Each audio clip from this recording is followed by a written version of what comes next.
a seat. Grab yourself a cup of joe and put up your feet. Let's talk about the latest news and all about true crime. We can make a difference if we put in the time.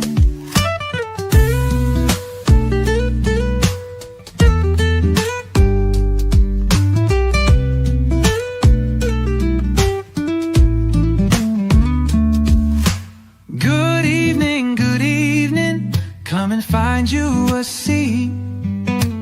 Grab yourself a cup of joe and put up your feet. Let's talk about the latest news and all about true crime. We can make a difference if we put in the time.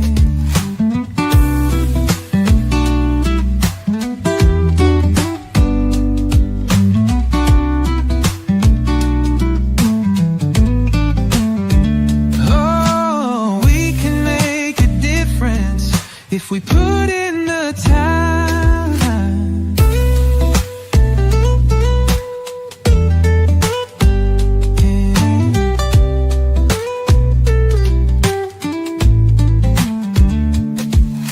Good evening, come and find you a seat. Grab yourself a cup of joe and put up your feet. Let's talk about the latest news and all about true crime. We can make a difference if we put in the time. Good evening.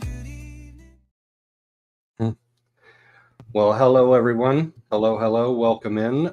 Welcome to the last Lori Vallow Daybell conspiracy. What was it? Conspiracy to commit first-degree felony murder trial recap in her 2021 conspiracy to commit murder trial case. That's a tongue twister. It is. Because we know we have another one coming up, so we can't say this is the last one, but at least we get a break for a few weeks from the next one. True. And welcome in to chat, and welcome in my co-host, the Squeegee of Justice. Hey guys. Hey Joe, how are you?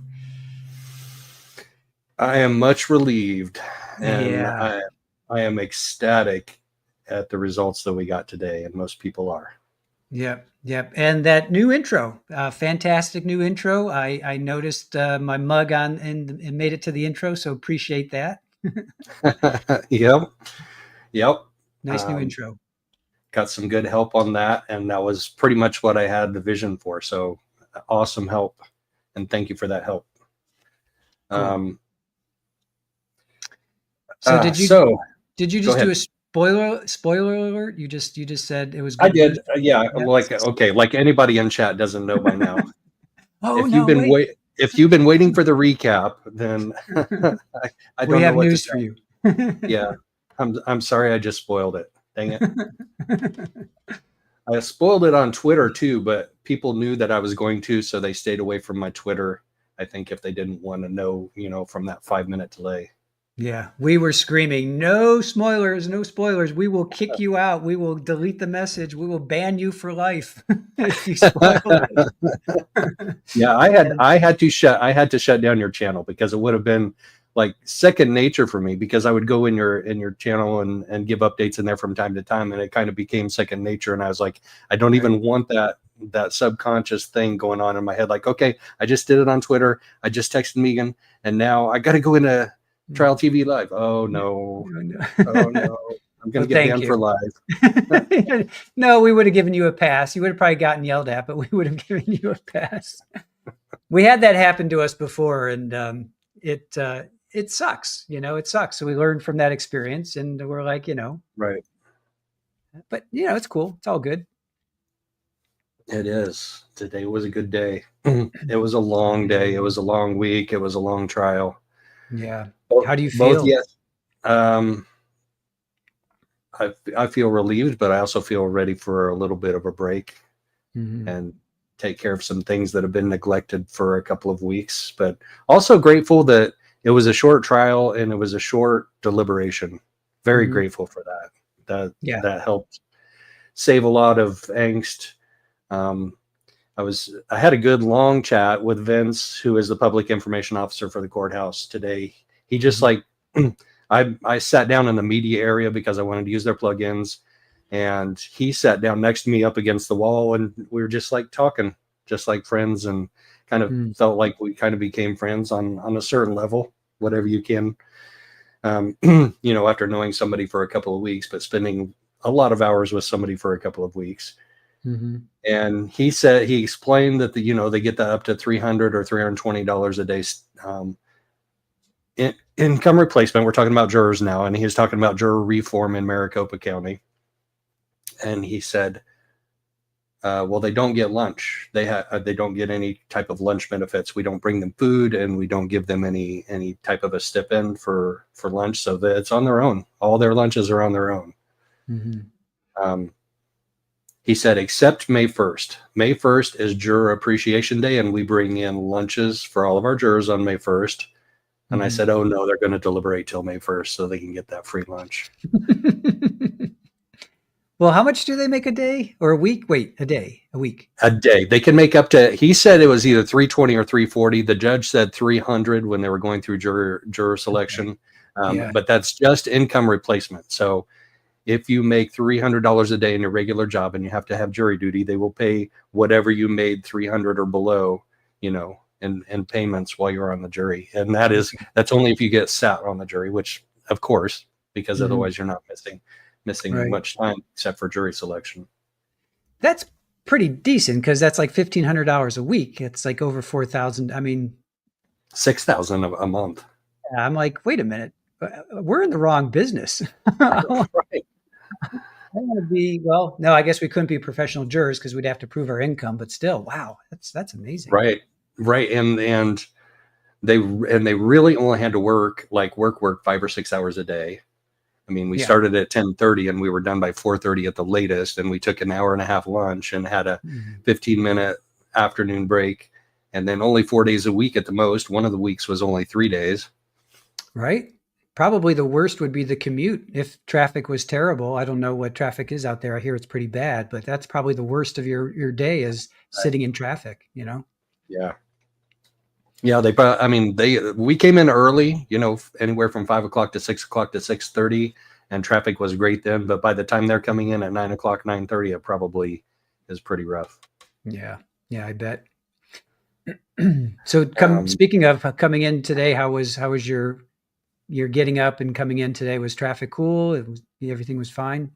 It was a little heavier than usual for some reason for a little bit, just like randomly at 4:30 in the morning. I don't know if we had a cluster of cars that had gotten stopped somewhere before, but I mean, it took me a couple miles to get over to the HOV lane, but I mean, it was a smooth ride. It was between 30 and 35 minutes like it always is. And we were there right on the dot at 5 o'clock. Nice. I think was today you posted on X the sunrise. Was that today's post or was that yesterday? Yeah, but the sun rose a little bit after 6 o'clock. That was really, and we were there at 5. So that was a beautiful shot. Oh yeah, there it is. Yeah, it was nice shot. The one I put under Dizzy's, Dizzy asked me to post some pictures, and the two that I posted under hers are actually a little better than that one. Oh, okay. I'll have to go check that out. Yeah. I picked the wrong one to show on my post, but oh well. Oh well. So do we want to give the spoiler now, or do we want to welcome some people in? Who do you have coming in? You tell me who you have coming in on your side, and I'll tell you some people I've got over on mine. How's that? Sure. Well, we have many people that are straddling, and I would say all those that are new to this, please go over and give Joe a sub. And let's see, Sinbad and Irish Amy, Pammy, I know she's straddling both streams. Trial Gazer is new. That's cool. Thank you, Trial Gazer. Lily Wayne. I think Lily Wayne is in yours as well. Meg. Nice. Yep. And Meg's a rock star. I think it's like 1 o'clock, 1:40 over there for Meg. Wow. Short Life Creation. She might be Hazel. Queen Olive, Ruth Ann. I think Queen Olive might be. Yeah. Meg is. We got lots of people going back and forth. I love it. Lisa Vogel. Yeah, guys, if you haven't yet, please go over and sub for Joe. We are trying. We would love for him to get to a certain number, which would be 2,000. Joe, do you have an update as to where you are? I'll give it at the end. Let's see where we're at the end, because Right I try not to check it too often, just because I don't want to jinx myself. Oh, yeah. Every time I you hear check it, it drops a couple. Well, we discovered that, right? It's like 2 steps forward, 1 step back, and Aaron says those are just the bots. That's its YouTube cleaning up the bots. So Right. Fear not. You will always keep going up, and you will step down a little bit. But C. Morales just subbed. Nice. What was that? Oh, I'm sorry. C. Morales just subbed. Oh, nice. Over there. Very cool. Thank you. Yeah, so I have over in mine, Nan R. Hey, Nan R. It's always good to see you. Shore Life Creations, Queen Olive, Green Eyed Cat. I see a lot of people coming over here. Thank you so much. I appreciate that. Pammy set an example for straddling. Pammy's great. She's the best. The straddle master. Brooklyn Pesola. Oh my gosh, my tongue's already getting tight, and we're only like 5 minutes into this. 12. Brooklyn Pesola, Nina Canadian, RDB. Ken Rosenberg is over here in my chat. Look at that. What's up, Ken? Ken's doing double duty there. I love it. Nice. Therapist You Know's over here. Moonchild, Green Eyed Cat, 88 Keys. Sinbad's over here too. There's another crossover. Hey, Butterfly. Good to see you in chat. Mm-hmm. Thanks for dropping in with us. And let's see. I think that's all I can see in a hurry. So, but anyway, welcome in, everybody. Come and share the good news with us. Speaking of which, should we watch that good news now? Yeah, I think that sounds like an appropriate time. Yep. All right, let's take a look at what happened today when the jury came back with a verdict.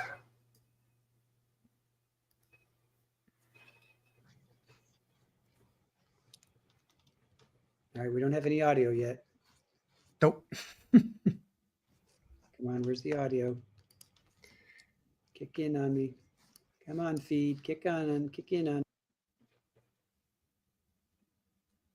Thank you for fast forwarding through that.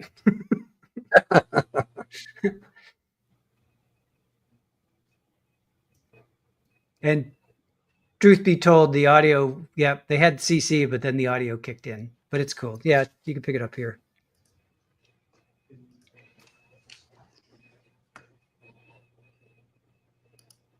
So the audio is intentionally off right now? Yeah, it kicks in. I get it. I give it a good boot. Okay.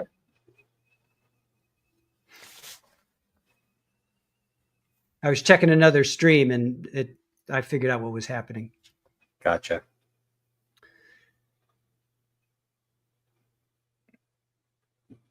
And chat's screaming right now. Where's the audio? Where's the audio? It's coming. It's coming. Patience, grasshopper. I didn't realize. Yeah, I didn't realize how much time had gone by. I thought it was only like 5 seconds. Here it is, like 20 minutes.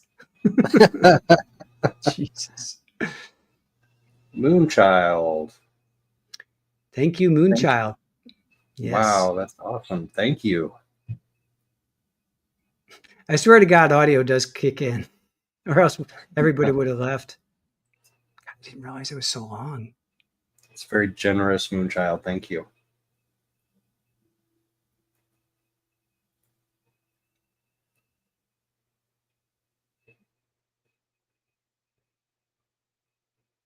I can hear the audio in my head.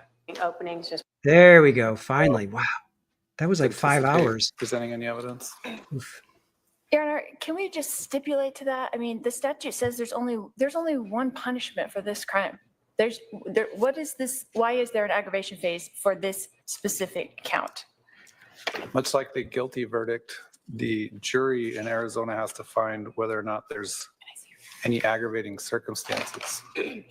Because we're an advanced society In addition, now. the jury would still need to find that if it's a guilty verdict, whether or not it's a dangerous offense. Until it's found as a dangerous offense, that sentence that you're talking about wouldn't be triggered. So I think we need to have an aggravation phase regardless. So would you plan on presenting any testimony or evidence in the aggravation phase if there is an aggravation phase? No, but could I just stipulate to it or not? That's my question. Can we pause it here for a second? Stipulate to aggravation, and you I can know that's a pain in the butt.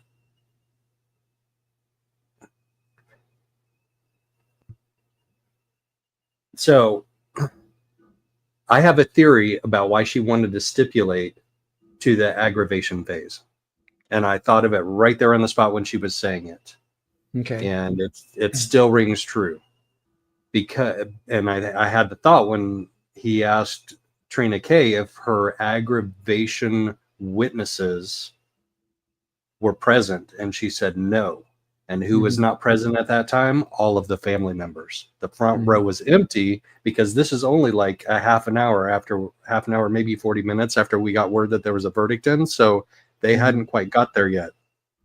So they had to get dressed and come into court. That means that aggravation witnesses get up and talk about the monetary, financial, and emotional damages that they've received as a result of this crime. And she did not want them to do that. She was willing to stipulate to all of the aggravating factors, which include sentence enhancement, which actually means nothing because she's already been sentenced to 3 consecutive life sentences. She's never getting out of prison ever for the rest of her life. Right. She wanted to stop the family members from talking about how they had been harmed by her actions. So she's just like, I'm going to stipulate. Yep. To the very end, right? Yes, to the very end. He's just terrible. Yep. CR 2021-001704-001, verdict, count 1. We, the jury, duly impaneled and sworn in the above entitled action, upon our oaths, do find the defendant, Lori Daybell, as to the crime of count 1, conspiracy to commit first-degree murder occurring on or about July 11, 2019, guilty. Signed, foreperson. Is this your true verdict? So say you one and all. Yes. On the court's own motion, I'll go ahead and ask the clerk to poll the jury. Juror number 1, is this your true verdict? Yes. Juror number 2, is this your true verdict? Yes. Juror number 6, is this your true verdict? Yes. Juror number 7, is this your true verdict? Yes. Juror number 8, is this your true verdict? Yes. Juror number 9, is this your true verdict? Yes. Juror number 10, is this your true verdict? Yes. Juror number 11, is this your true verdict? Yes. Juror number 12, is this your true verdict? Yes. Juror number 13, is this your true verdict? Yes. Juror number 15, is this your true verdict? Yes. Juror number 16, is this your true verdict? Yes. Thank you. All right, I'm going to ask the jury to retire to the jury room for just about 2 minutes. I need to discuss the jury to retire to the jury room for just about 2 minutes. I need to discuss something with the parties before we determine whether you're done or not. So the admonition still applies. Please go to the jury room for a few minutes. Yeah, let's actually watch this part because this they talk more about the stipulation, because he said, well, I'm not sure you want to stipulate before we know that there's a guilty verdict. So there is Wendy, a guilty verdict. Sorry, Wendy just asked, what does stipulation mean? If you want to just... That means that stipulation means you agree to let it be a matter of you agree to let it be a matter of law for the record. You agree to let it be a matter of the record. So stipulation means I agree to let it be entered into the court. If she didn't stipulate it, it's easier to explain by if she didn't stipulate it, then the jury would have to come back from the jury box or from the jury room into the jury box and there would be evidence presented on both sides of whether or not there were aggravating factors. And he is getting ready to go into what those aggravating factors are. It's like financial loss, emotional damage, and like 3 or 4 other things. And she has to agree to every single one of those. Admonition, this concludes your jury service. I want to thank you for your jury service in this matter and your attention in this matter. The admonition is lifted, meaning you can talk Wait, to anyone about go any back to her. aspect of this case. Not guilty. I will not be. She is in. That's okay. We don't have to do it. We don't have to do it. Stipulation just means that the jury doesn't have to determine whether or not she damaged the family members. -0017004-001, verdict, count 1. We, the jury, duly impaneled and sworn in the above entitled action, upon our oaths, do find the defendant, Lori Daybell, as to the crime of count 1, conspiracy to commit first-degree murder occurring on or about July. Let's just let it play from here. Let's just let it play from here. Let it keep playing. Signed, foreperson. I don't mind hearing that verdict again. Is this your true verdict? So say you one and all. Yes. On the court's own motion, I'll go ahead and ask the clerk to poll the jury. Juror number 1, is this your true verdict? Yes. Juror number 2, is this your true verdict? Yes. Juror number 6, is this your true verdict? Yes. Juror number 7, is this your true verdict? Yes. Juror number 8, is this your true verdict? Yes. Juror number 9, is this your true verdict? Yes. Juror number 10, is this your true verdict? Yes. Juror number 11, is this your true verdict? Yes. Juror number 12, is this your true verdict? Yes. Juror number 13, is this your true verdict? Yes. Juror number 15, is this your true verdict? Yes. Juror number 16, is this your true verdict? Yes. Thank you. All right, I'm going to ask the jury to retire to the jury room for just about 2 minutes, whether you're done or go to the jury. Yep, let's let it play. No, let it play from there. Yeah, let it play. Because Was we're that- going to come Sorry. back after the jury is dismissed, and it only takes like a minute for the jury to be dismissed. Then All he right. asks her to stipulate go. again. Now you can. Wait. Now you can.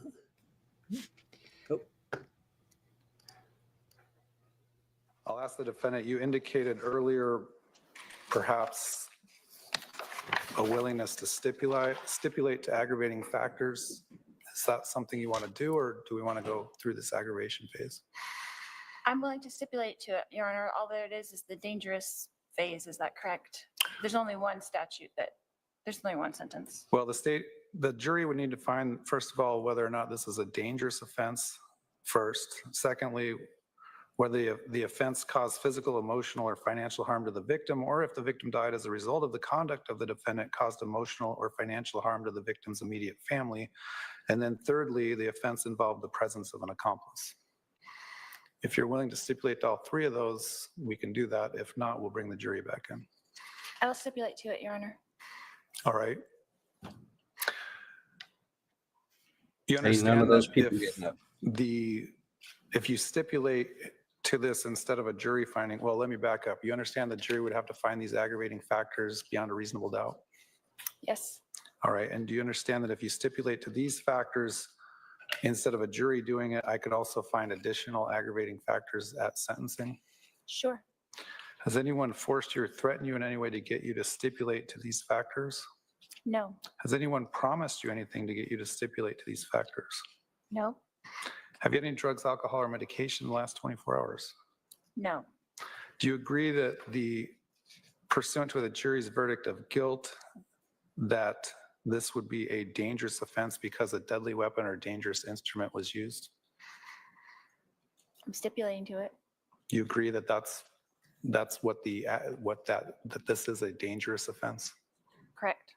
And you're further stipulating that as a result of your conduct, at least the victim or the victim's family suffered emotional or financial harm? Absolutely. And you're also further agreeing that the offense involved the presence of an accomplice? Yes. Is the state satisfied with the colloquy? Yes, Your Honor, it appears it's knowing voluntary made. All right, the court does find that the stipulation to those three factors was knowingly, intelligently, voluntarily made. I will accept the defendant's stipulation. At this time, I'm going to bring in the jury and release them from the admonition. Let's go ahead and keep playing this. Let's go ahead and keep playing this straight through because it doesn't take long. Lining up the jury. Do you want to have a sentencing date within approximately 30 days, or do you want to wait until after the next trial to be sentenced on this matter? What does the court prefer? It doesn't matter to me. Maybe you want to talk to your attorneys or advisory counsel about that. We don't have to do it right now. You can do it in a few minutes.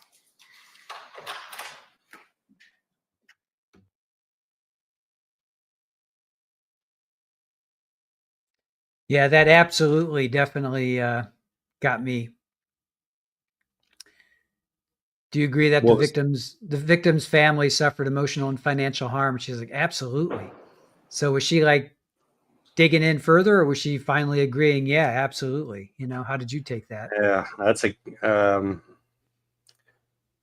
yeah, absolutely is a pretty interesting word because you can use that as either an expression of honesty or of deception.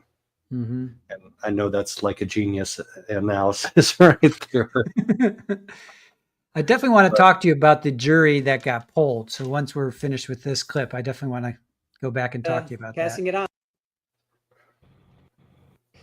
Kicked it. Yeah, he's going to give the admonition. In this matter and your attention in this matter. The admonition is lifted, meaning you can talk to anyone about any aspect of this case that you want to at this point, but you also have the right to not talk to anyone about any aspect about this case. I just need to take care of a few more matters, but if you want to wait for me in the jury room, I'd like to thank you personally. And then you can be on your way. If you don't want to wait for me, that's fine as well. But you are released to go at this time. All right. Thank you. Okay. So at this point in time, the admonition is lifted. You can talk to anyone, but you don't have to talk to anyone. You can, but you don't have to. Mm-hmm. All of the reporters in the courtroom and all the ones outside of the courtroom are itching to go get an interview with a jury member. And I am a little bit too. I would like especially to talk to juror number 15, but any juror interview would be gold, right? Yeah, absolutely. So there's tension building in the courtroom. I think one person got up and left right when this happened, but for the most part, the rest of us stayed there and honored the sanctity of the court and didn't go busting out of the courtroom to go try and get an interview with a juror. But the tension, you can feel the tension building in that room. Okay, let's go ahead and play it. Let's just let it play all the way through till he says the matter's in recess. Tension building, tension building.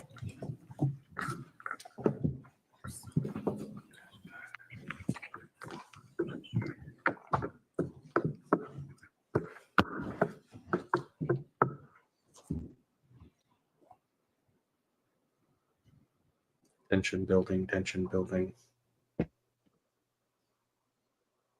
All right, please be seated.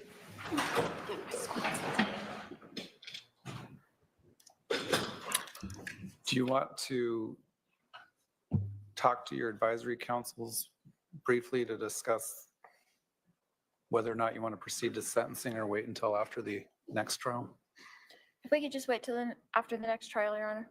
Okay. So I'll hold off on ordering a pre-sentence report until we resolve the next remaining case. I've already set the dates and we have a status conference in mid-May on that. So unless there's anything else from the state's perspective. There you go. From anything else from your perspective? Nope. All right, Nope. We'll be at recess on this matter. God, she's such a We're in recess. Boom. Okay, we can Everybody- stop it here. There is a mad dash for the door and for the elevators. I mean, it's chaos, it's insanity, and I'm lost. I've never seen this before. I tried to be prepared for it. I talked to Nate Eaton. I talked to Vince, the public information officer for the court. I talked to a couple of other people. I'm like, how's this going to go down? How are we going to get access to the jurors? And nobody really knew. Nate didn't know. He had no idea. So everybody's making a mad dash for the elevators. And I'm like, okay, I probably should get to the elevators and kind of follow the crowd and go with the crowd and see what happens. Go down the elevators, go out the exit, and they have this huge press conference thing set up with like 15 microphones snapped to a pole and 10 cameras set up around the microphones.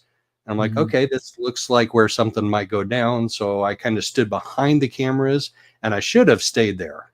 I should have stayed behind the cameras because they had umbrellas over them. They were smart. They're like, we've done some camera work in Arizona before. We're going to keep the sun off of us as much as we can and off of our equipment too. Yep.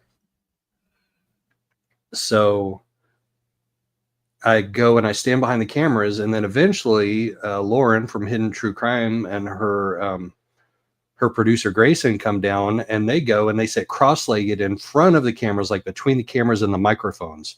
I'm like, oh, that looks like a really good idea. And it wasn't. It wasn't a good idea because there was no shade. And as soon as I sat down cross-legged in front of those cameras, the sidewalk burned my butt. And I'm like, this is hot. And Grayson's like, yeah, it's hot. And Lauren's like, yeah, it's hot. And Lauren starts doing a live right there. And I get on her live. Hi, Lauren. And all of your followers, subscribers. Then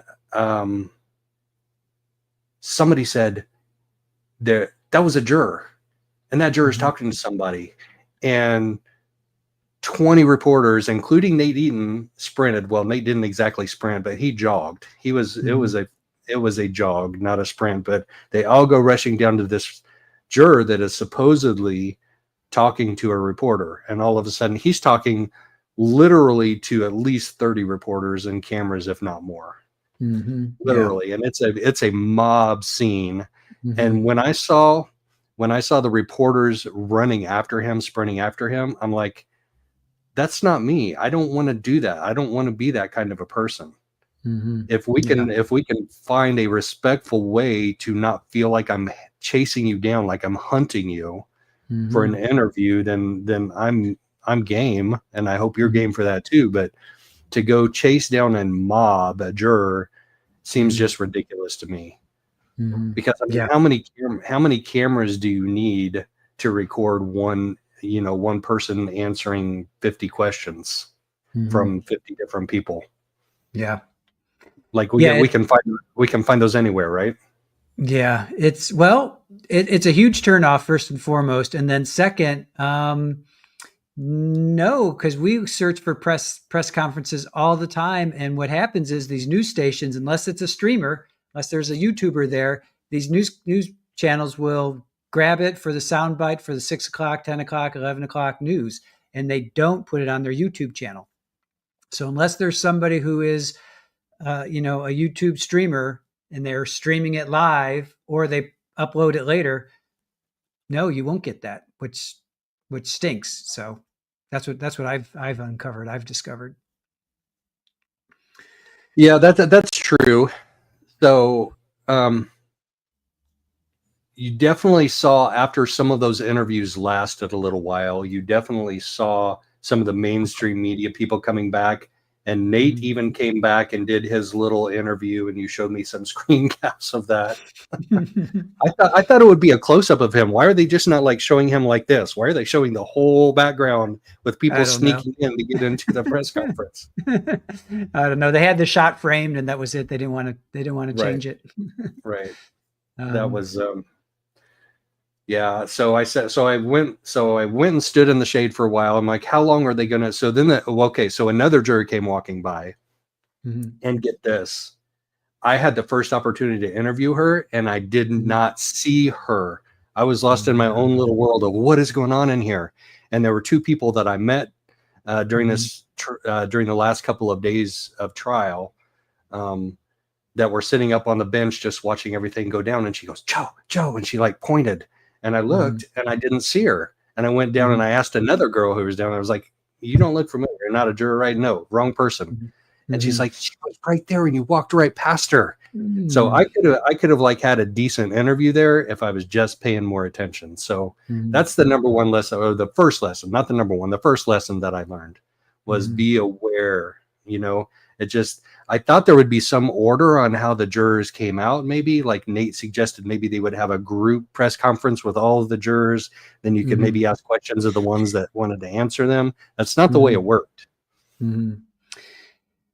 I think they try to, I think the information officers or whoever's in charge of the courts, they try to make it as organized as possible. And it just falls by the wayside immediately because people are animals. That's just the bottom line. And people want to get that scoop, even though they're, like you said, there's 30 other people with the same view.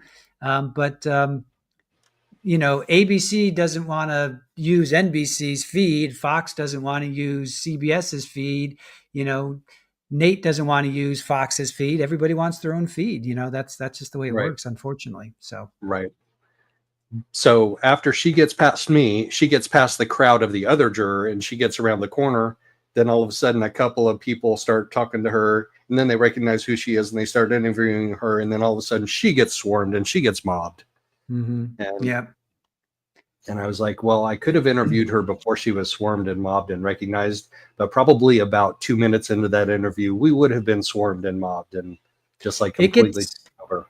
Yeah, it gets cutthroat. We saw that where we had opportunities for one-on-ones, and then another reporter heard about that and they swoop in and they take it. And or you're with somebody and then a bunch of people just swarm in. It leaves me with a bad taste in my mouth for sure. But that being said, the but is, do you want to get that content? Do you want to provide that for your audience? You know, and sometimes you got to do the uglies, but you know. Yeah, right. And you have to have your principles, and you have to decide, I think, ahead of time. And this experience will absolutely help me decide ahead of time what I'm willing, how ugly I'm willing to not get. And you know, but maybe I can be a little more aggressive in pursuing, and I can definitely be a little more observant. Yeah.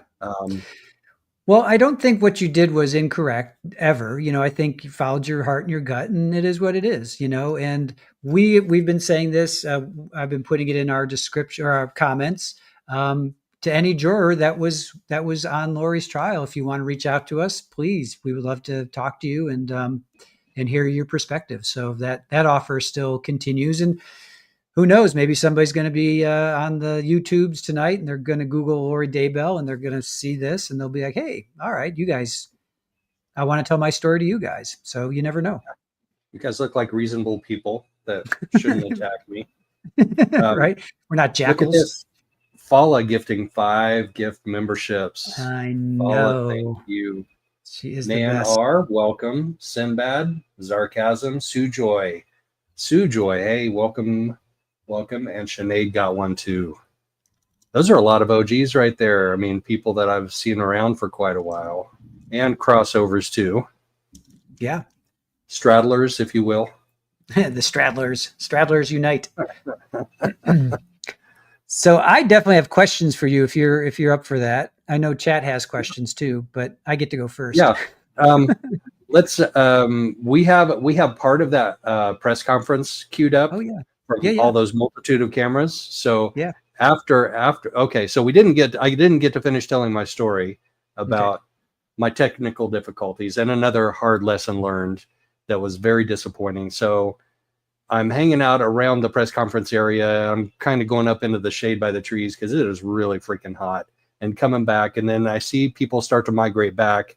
And then I hear Kay's coming down. Mm-hmm. So I look up to my left while I'm under the shade trees, and I see Kay and her brother and her sister there all coming out of the courthouse at the same time. So I scurry down to my spot, cross-legged between the cameras and the microphones, and I'm ready. And her brother comes up there first.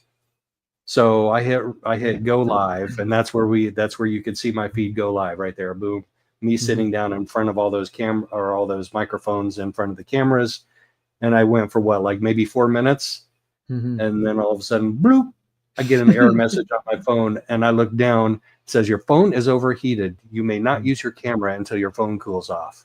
And I'm like, no, no, no. And it takes a while to cool off my phone because I've had that happen before. I mean, you got to Yeah. go put it on your air conditioner in your car for like 10 minutes.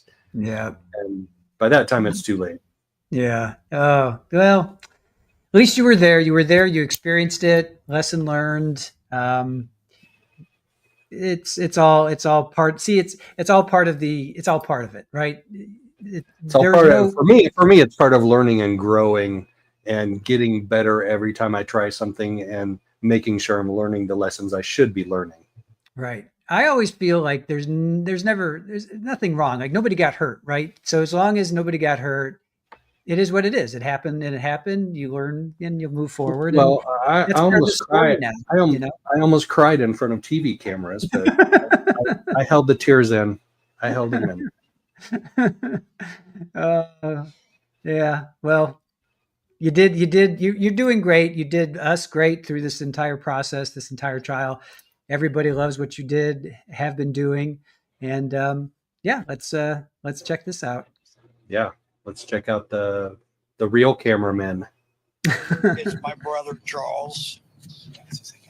And it was a relief, a long journey, and I'm just glad it's over with. Wait, hold on just a sec. I'm sorry. My Can whole you? family is, my Sorry. sisters. Sorry to do that to you. If you rewind like maybe a minute, you'll see Joe come in. Can we watch that? Do you mind, Joe? Do I come in? Okay, play it from here. Right there, yeah. Play it from here. You'll see Joe come in. Did you come in before or after this? I come in before that. You got to back up a little further. Sorry to make you jump through hoops. Yeah, that's all right. So if you look at that bench up in the background behind over Nate's his left shoulder, our right shoulder. Yeah, I was up there under the trees, hanging out in that area there. I think you may have to and then she will return back to Idaho as soon as we have that. Kay Woodcock's coming. I'm going to get my mic on the stand. No, that's my phone on the left. You got to go back a little more. Got to go back a little more. Sorry, Dizzy. Yeah, thank you, Dizzy. Appreciate you. Hate to do that to you. Okay, yeah. Okay. You can see me up under the tree up there now. Yeah, okay. Yeah. Okay. This is a good spot. So watch out for they reached their verdict, as I said, in a little less than 3 hours. The sentence that Lori Daybell could get for these crimes, 25 years to life in prison. Once she is sentenced here in Idaho, she will immediately return back to once she is sentenced here in Arizona, she will immediately return back to Idaho, where she will serve her 3 life sentences at Pocatello Women's Correctional Center. That is where she will spend the rest of her life, regardless of the outcomes here in Arizona. She is technically an Idaho inmate. She was found guilty of those crimes first. She was extradited here for her sentences, or for her crimes here, and then she will return back to Idaho as soon as we have that. Kay Woodcock's coming. I'm going to get my mic on the stand.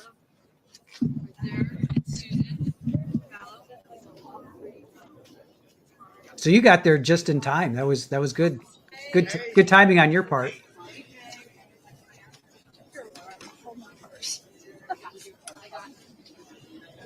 Right up there to the mics, please.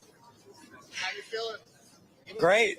I'm sure that everyone has heard by now that Lori Daybell was convicted Introduce yourself. In the first degree conspiracy to commit murder against my brother, Charles. And it was a relief, a long journey, and I'm just glad it's over with. I really am. My whole family is, my sisters, and I just want to thank everybody, the Arizona Prosecutor's Office, Trina Kay, and everyone else that was here and got us through it all. Our court advocates and the whole 9 yards. Today's a good day. We won. Were you worried, Jerry, that the jury might come back with not guilty at all, or were you pretty confident? I had a little concern, but when it came back so quick, I pretty much knew that it was done. Nate. So. What did you think of her demeanor during trial? I thought she was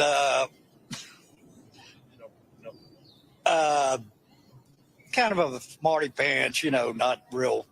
I don't know what word I'm looking for. I know which one I would use. Right. I know which one I would use, but so anyway. What did you think of her lawyering skills? I thought she sucked. Do you think she did herself any favors by being her own attorney? Probably not. I'm sure the first day into the trial, she wished she would have had an attorney. You think? A real attorney. Right. Yep. Did you look at her when the verdict was read? I could see the back of her head. And what was there? Did you have any reaction? Did she have any reaction? I couldn't see, but she didn't shake her head or that I saw. So. Kay, what did you think looking at her? Who, me? Yeah. Come on, Kay, your just, turn. I just saw the back of her head too. I couldn't see anything, and she didn't. A lot of times during court, she'd shake her head no when she didn't agree with something being said, or she would just shake her head no, and she didn't shake her head no. So I guess that means she really did do it. She seemed to, Oh, okay. Kay, Sorry. She seemed to really have a visceral reaction to you. That's what I heard. And when you were on the stand, what was that moment like for you? I didn't know that she was that shaken by me being there. And then when I got off the stand, I really didn't even know what I said. And then once Jerry and my sister Susan and our friend Laura Ferris and who else was right there? And Colby was right there. And they were like, "You did so good." She was shaking like a leaf when you, and I was like, "What? No way." And it was, the more I thought about it, I was like, "Yeah, okay. That's all I needed to know." That made my day. That of all the people she should be shaking for, and she was shaking about me, good. I was very pleased. When she read, the verdict was read as guilty. What did you feel? Oh, just 6 years of walking the pits of hell every day. And about halfway through, I realized, okay, I'm going to make it through. But it was a long time. Elation. It was a long time before I got to that point. But it's still difficult, but it's okay. I'm ready to move on. It's time. We've got a 10-year-old granddaughter we're raising now, and I've got my hands full, and I'm real happy to be being her grandma. So After 6 years, does it feel real after 6 long years of walking through hell, as you mentioned? yes, it feels real, because for about 3 years I didn't feel anything. I was totally just didn't feel anything, numb. Then I started feeling. Like justice for Charles. Yes, and this the order in which it's happened.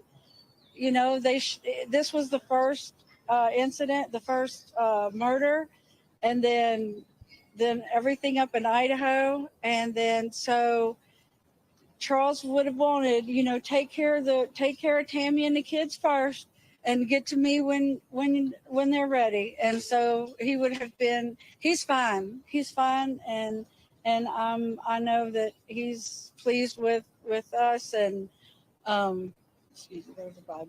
I know he's pleased with us, and I feel good. We had a juror tell us that your testimony stuck with them, and they even saw you after and felt like there was justice for your brother. What does that mean to hear that? Great. I whatever I said, I struck a chord, and that's what I wanted to do. That's what I was trying to do, and I'm grateful. I mean, hey, the Lord gave us. This was thrust upon us, and our lives just went into like a tornado for a long time, and then getting to say things in the first 2 trials, and then getting to speak about Charles finally, because he's been so silent. And I mean, it's just been silent where he's at. If I know people thought we forgot about him, and no way, you know.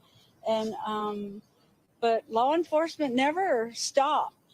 Like Lori said, they didn't stop because I was right there behind with law enforcement here in Arizona, talking and saying, "What's going on now? Tell me." You know, I was in contact with them nonstop, so I knew at some point, you know, it was going to happen, and then all the other stuff, and you know, just. I'm just glad we got to. I'm just glad this is done. Now we just have to get justice for Brandon, and I will be back. I can't stay the whole time for his, but I will stay as long as I can. Kind of more towards the end of it, I guess, and because then it will truly be over.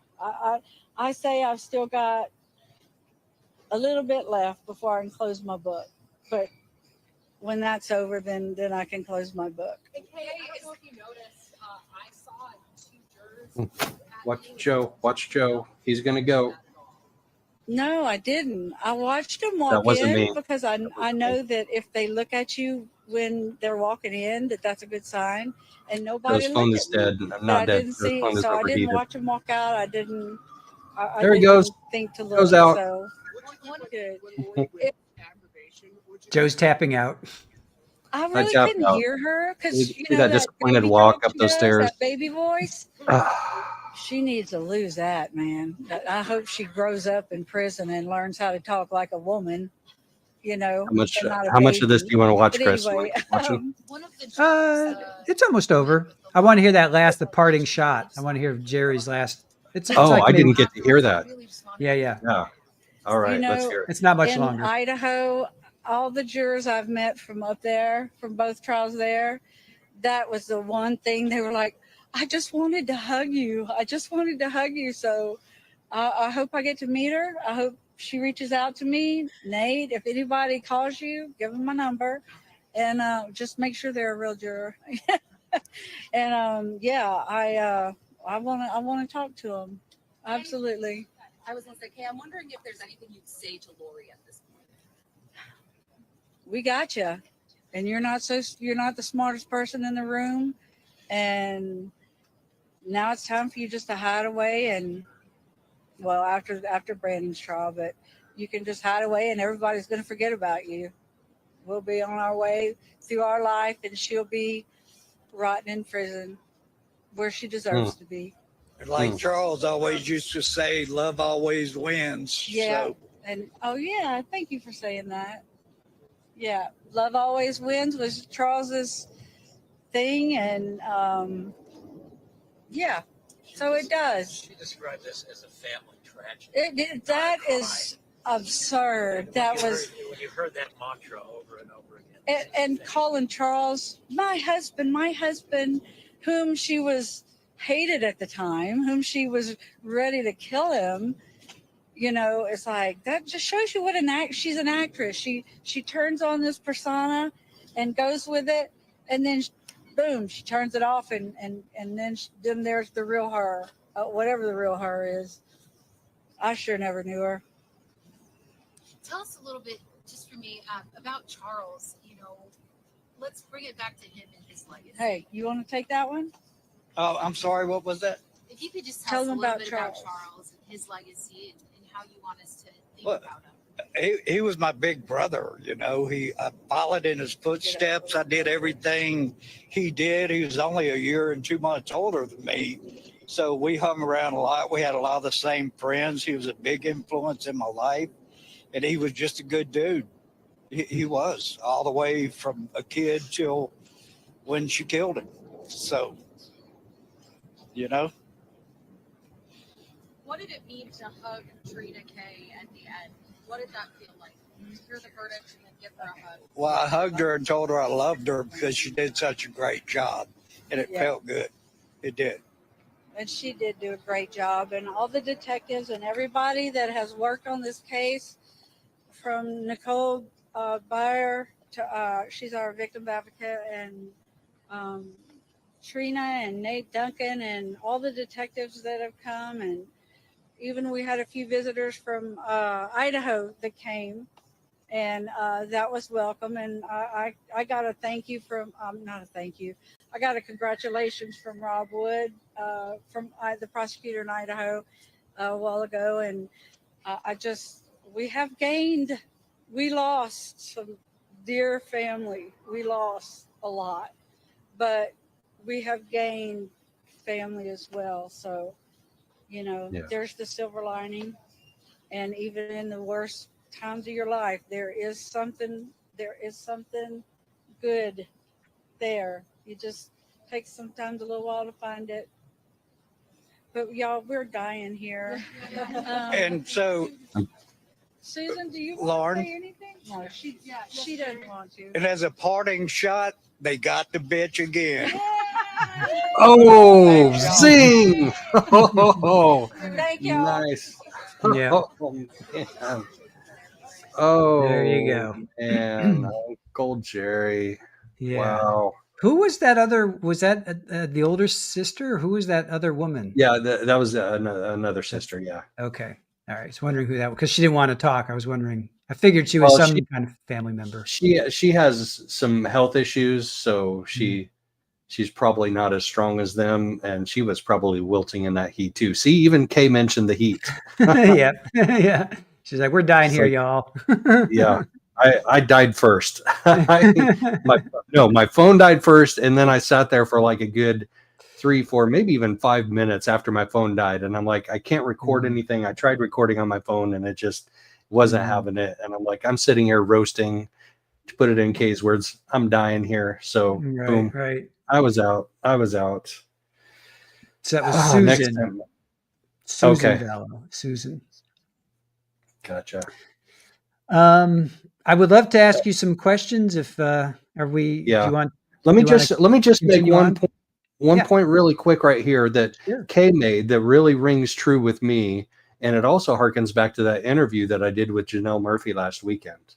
Mm-hmm. So Janelle Murphy first did an interview with another podcaster who shall remain nameless now, but if I said her name, everybody would know who she is. Mm-hmm. And she said in that interview that there can be a greater good that comes out of the difficult times, the hard times, and even evil things. And when she said that on the interview, she got roasted. The way she put it, she said, I got roasted. Like people are saying there's, no good can come out of this. This is just an evil thing, an evil act. But did you just hear what Kay said? She said, even in, she said, we lost a lot of things, but we lost family, but we also gained some family through this. So there can be, it may take a while, but you can find a greater good that comes out of something as horrible as this. That's true. Yeah. There's always a silver lining, as she said, and as difficult as that is to say, because they lost so much, brothers, so much, and nephews and nieces, and just grandchildren and grandchildren. Yeah.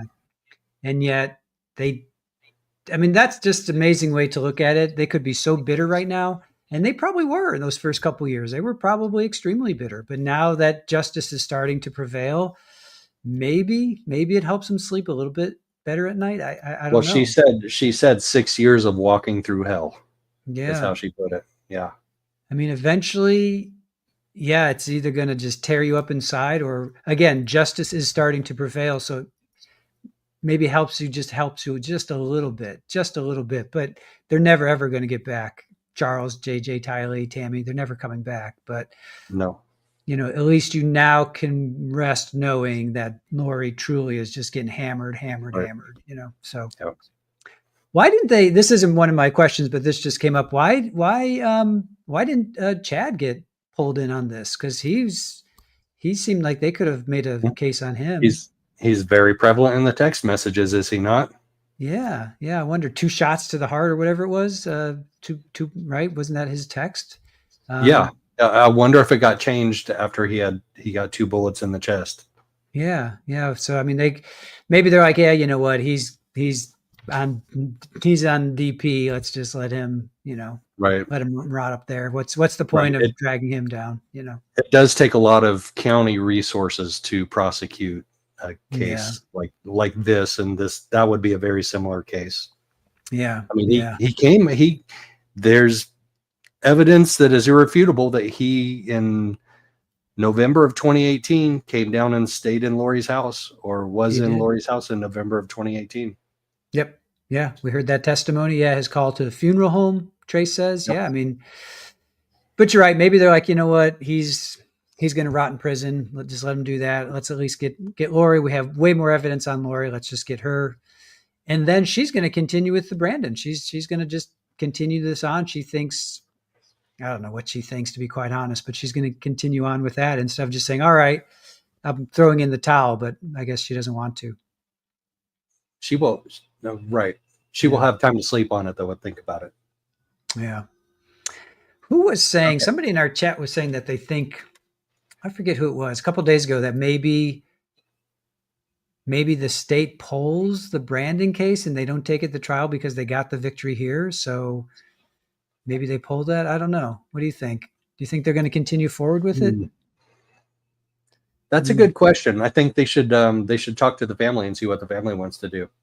Like this Brandon's, I mean, is his family just the Vallow family? No, he was Melanie's, so he's an in-law, right? So, and he's still alive. He's still alive, so that's another consideration. Right. That's what I'm thinking. Maybe he's like, you know what? She's not going anywhere. I get it. I could see it. If it happens, if it does happen, I wouldn't be shocked. Let me just put it that way. Pammy, straddle love bomb. Pammy, you're the best. If it happens, it wouldn't surprise me. You know what I'm saying? Pammy, thank you. It wouldn't surprise me only because he's alive. He survived. She's not going anywhere now. She's got 4, life without paroles. Well, 3 life. We don't know for sure what the sentence will be for this one, but she's not going anywhere. So do you really need to take it to trial? I don't know. We'll see. Right. Obviously, the tragedy to Charles and the effect on all of his family members was huge because he was murdered. He was executed. So what is the impact, and is there a point of diminishing returns? Because Brandon was just shot at. He wasn't actually killed. Right. He's still around. So the impact isn't as great, and it may be harder to prove because he wasn't killed.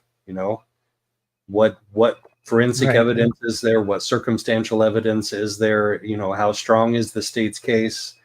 Are there family members, pressing? Is Brandon pressing for prosecution? Did they ask him if he wants to press charges against her? Yeah. It wouldn't surprise me. I'll just put that out there. If a week goes by, 2 weeks go by, whatever, it would not surprise me if that gets pulled. So, that being said, are you going to go if it continues? If they do take it to trial, you're going to be there. I will be there. Yep. All right. Awesome. We have a lot of questions coming in, and one I definitely want to ask about is Nate said that he talked to a juror and they found out the kids were not alive, and that was yesterday. What did you hear that? When I didn't hear it. I didn't hear it, and you would think that Nate would have put that like on his news broadcast. It was during this presser. That's how we found out about it. So I don't expect Izzy to find it because it was when Nate first came on. I mean, we could listen. He talked for maybe 5 minutes. It's not that big of a deal, but yeah, he said something about Tylee. They heard that the kids were not alive or something like that. So they Googled it after the verdict. Oh, okay. Oh, that's what happened. Okay. So they Googled it. Yeah. Okay. There's a difference between after the verdict and yesterday. That's a huge difference. That's huge. So, yeah. Because wasn't. That's sadly, the difference between a mistrial and a guilty verdict. Plain and simple. Absolutely. Okay. What I heard from Nate was they found out immediately after the verdict by searching on their phones. Okay. Thank you. I was running 2 streams at that time and had heard something, and Nan, who said they found out yesterday? Who said that? I need receipts. Do we need to listen to it? Dizzy, do you mind? He says it on the stream. If Dizzy, it's up to you if you can find it. He says it when he first comes out, pretty sure. But they said yesterday, but verdict was today. He said yesterday in his broadcast, though, on the radio. I thought it was in here, you guys. I could have sworn it was in here. No. Who said on the radio? Yes. Was it on this stream or was it Play Nate's commentary? Irish Princess. Sorry, Dizzy. I know it's a pain in the butt. Tripping over. Oh, there's Joe. Okay. Yep. And here's Nate. All right. Let's hear it from here. Let's go all the way to the beginning of his broadcast. Thank you, Dizzy. Let me see if I can get a better picture. There's Nate and Joe. Let's see what Nate's saying. We spoke with 2 women, 1 man who say they really. The echo will go away. Don't worry. And they're starting to learn now that Tylee Ryan is dead. JJ He just said they're starting to learn now. Yeah.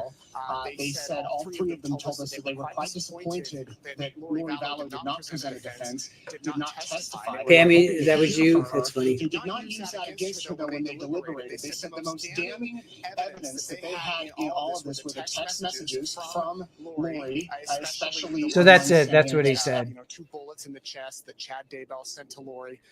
Yeah, he said they just found out. They just found out now. Okay. Thank you, Dizzy. Appreciate you. Okay. But Nate also said I'm going to play those full interviews later, so I'll probably be checking those out. Yeah. Yeah.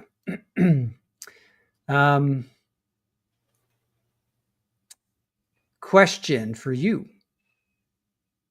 When the jury first came back in, somebody went, "Whoa."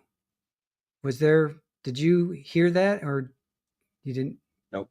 There was a big whoa. I did not hear that. All right. Next question. The 4-person was a male. Was it juror 15? No idea. Okay. Krista, yep. No idea there. It was when they polled the jurors, it was male, male, male, male, female, male, male, male, female, male, male, which was juror 15, and then male. So when juror 15 said, "Is this your verdict?" How was his demeanor? There was no demeanor. They just all said yes. Okay. Was it nonchalant? Nonchalant. He was nonchalant. Yes. Let's see. I think that's okay. Let's throw it out to the chat. That's all I have for now. Let's see what the chat, if there's any questions from chat.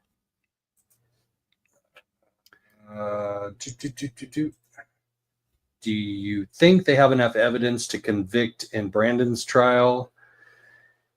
I've heard, and it's just from people close to the family, that the Gilbert PD did a better job investigating the attempted murder of Brandon than Chandler did. But that's nothing. No, I don't have any evidence. They may have to provide more evidence because they don't have a dead body. All they have is a broken driver's side window. I wonder if they collected any bullets from that, any spent rounds from that. We know that we do have the storage unit video evidence of them taking the back seat of the Jeep out and putting it in storage. And then after that shot, coming back and putting the back seat back in the Jeep. Now, Brandon says during the body cam, it was like a BB gun. Was it more than just a BB gun? Well, yes, he says. So when I saw it, it looked like it had a silencer on it, which then I realized it probably wasn't a BB gun or an airsoft gun. Okay. He's like, if it had a silencer on it, that was a long gun, like a rifle, and it was not anything less. All right. Gotcha. Okay, this brings up a good point. I'm sure 15 would be glad to come on your show. Come on, juror number 15. Let's clear up some things about this.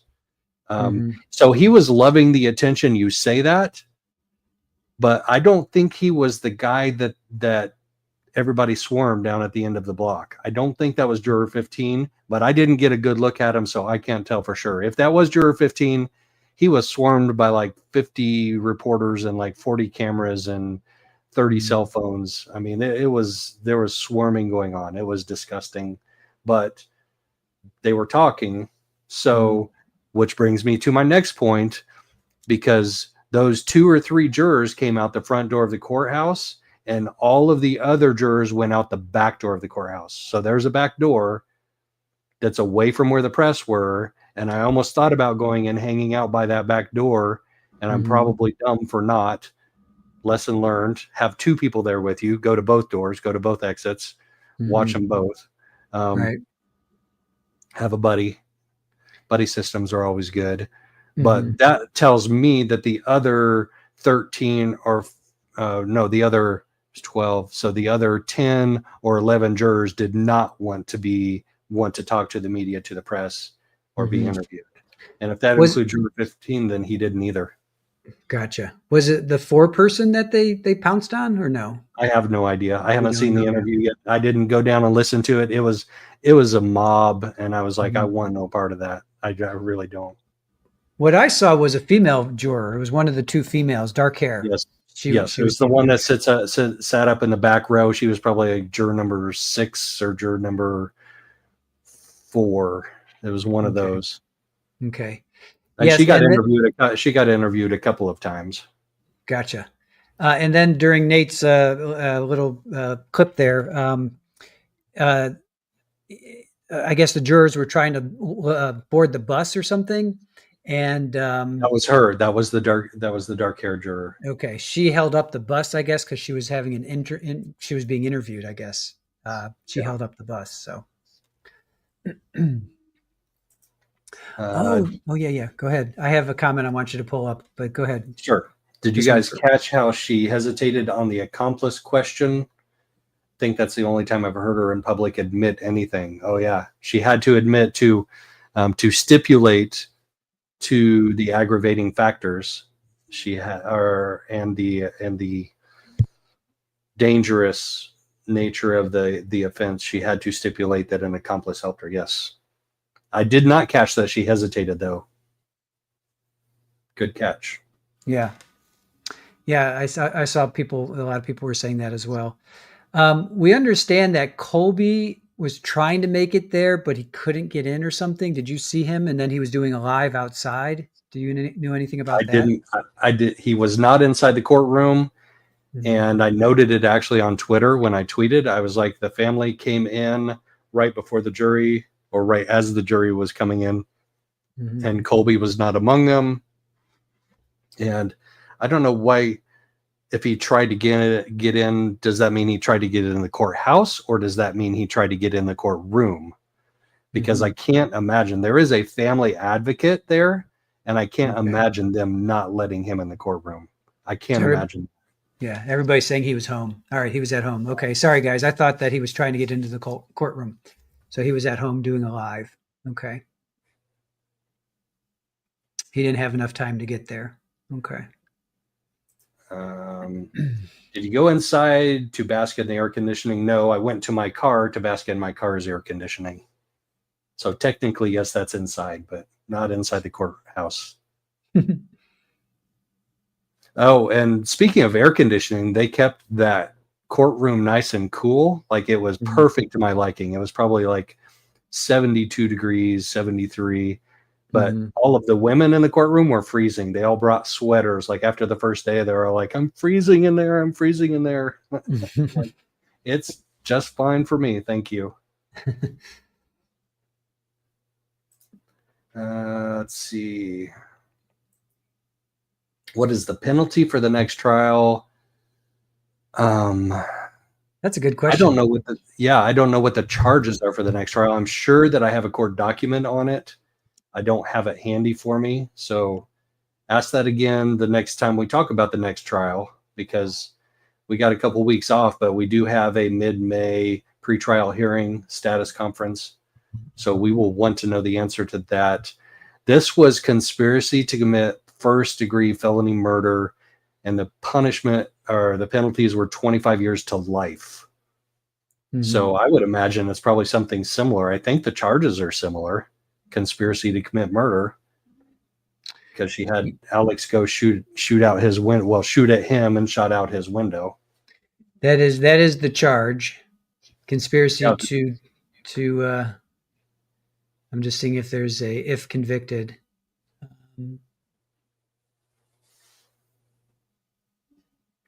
Because he did not die, so I guess it's probably not as much. No, it's based on the charges, not on the result of the attempt. So if it's the exact same charge, conspiracy to commit first-degree felonious murder, then it would be 25 years to life. All right. So then that's probably what she's facing. Because I have, conspiracy to murder Brandon Boudreaux. So it's, So it's same thing, even though, like you said, the result was different, obviously. Thank God. So here's a fun one. You know what? She has her days, and Salty Sleuth gives me a hard time about this, because I said this once. I was like, if I didn't know that she was a mass murderer and she had these weird, crazy religious ideas, and I just met her like at a street fair or something, I'd probably go have a drink with her. I probably would. Today, she looked rough. Her hair, she was having a bad hair day. It was like frizzy and flat at the same time. I don't know if you can do frizzy and flat hair at the same time. She didn't have her Utah curls going, and her face looked like she hadn't slept in about 3 days. So I imagine she had a rough night last night. Yeah. She was not good looking today at all. And I'm saying that in the most objective way of taking all other things out of consideration besides physical appearance, period. Sure. It's funny how your opinion changes once you get to know somebody. Yeah. Like they could be stunningly visually, whatever is attractive to you, but then once you either hear them open up their mouth and talk, or then B, just know their personality, and then they just become, and then vice versa. Somebody could not be so visually attractive, but you connect with them on a mental, spiritual, emotional level, and they become that much more attractive. It's funny how that works. Yeah. And then you could find out that they have 2 dead husbands and another one on death row, and be like, that's not attractive at all. Yeah. Yep. She won't be able to appeal because of her stipulating. She won't be able to appeal the sentence enhancements that will come from her stipulating. So 25 years to life, and with enhancements that she stipulated to today, then he's going to lean towards the life side of that, or 40 years to life, or 60 years to life, or 80 years to life. And all that means is you must, when it says 25 years to life, it always confused me, but all that means is you must serve 25 years in the prison minimum, but you might get out after 25 years. Like if you have good behavior and all of the other things that go into, improving yourself while in prison, you could possibly get out after 25 years if you're sentenced to 25 years to life. With sentence enhanced or with aggravating factors, that's not going to be the judge's sentence. But we're not going to find out until after Brandon Boudreaux's trial, because she opted to delay it, to defer till after. Right. A couple people. Oh, go ahead. Sorry. Go ahead. Just real quick. A couple people have dropped that there's a juror interview. Fox 10, Future, and Sinbad also said. Both of them said there's a. If you want to watch what Juror 6 said, if you want, it's up to you. She's the one that was in the top row, so that's the gal with the dark hair. Okay, so apparently there's an interview on Fox 10. Future said it, and then Sinbad said it. If you want to find that, that's up to you guys. I'll let you guys make that call. Dizzy says she's looking for it, so cool. Was there any face reaction from Lori? I don't know. I didn't get to see her face. And they asked Kay and Larry that same thing, and both of them said we just got to see the back of her head. That's all. She did. So during the break, during the longer break, before we brought the jury in, she was having a long conversation with her advisory counsel, and I could only see the advisory counsel's side of her face, and I could only see Lori from like the eyes up, like from right here. Like I got this view, and it looked to me like they were having a very intense conversation. But Trace and her daughter were sitting to my left, and they got a better view of her face, and they said she was like laughing and cracking up at times during that quote unquote intense conversation they had between the two. But it lasted a long time. It lasted like probably 5 or 10 minutes. And more towards 10 than 5. Yeah, it was interesting to me to like, she's like, all right, I'm going to stipulate the family's not going to testify. I got what I wanted. She stipulated everything. She pretty well asked for the max. Well, she didn't just stipulate. She didn't stipulate to everything, but she stipulated to everything that she could have objected to or had the jury figure out, which was those 3 or 4 qualifications for aggravating factors and a violent offense. But the judge said to her, I can find more aggravating factors when it comes time for sentencing. I'm not limited to those 3 or 4 things. I can find other aggravating factors, and I'm sure he will. I'm sure he will. So yes, she's probably looking at the max. Yeah.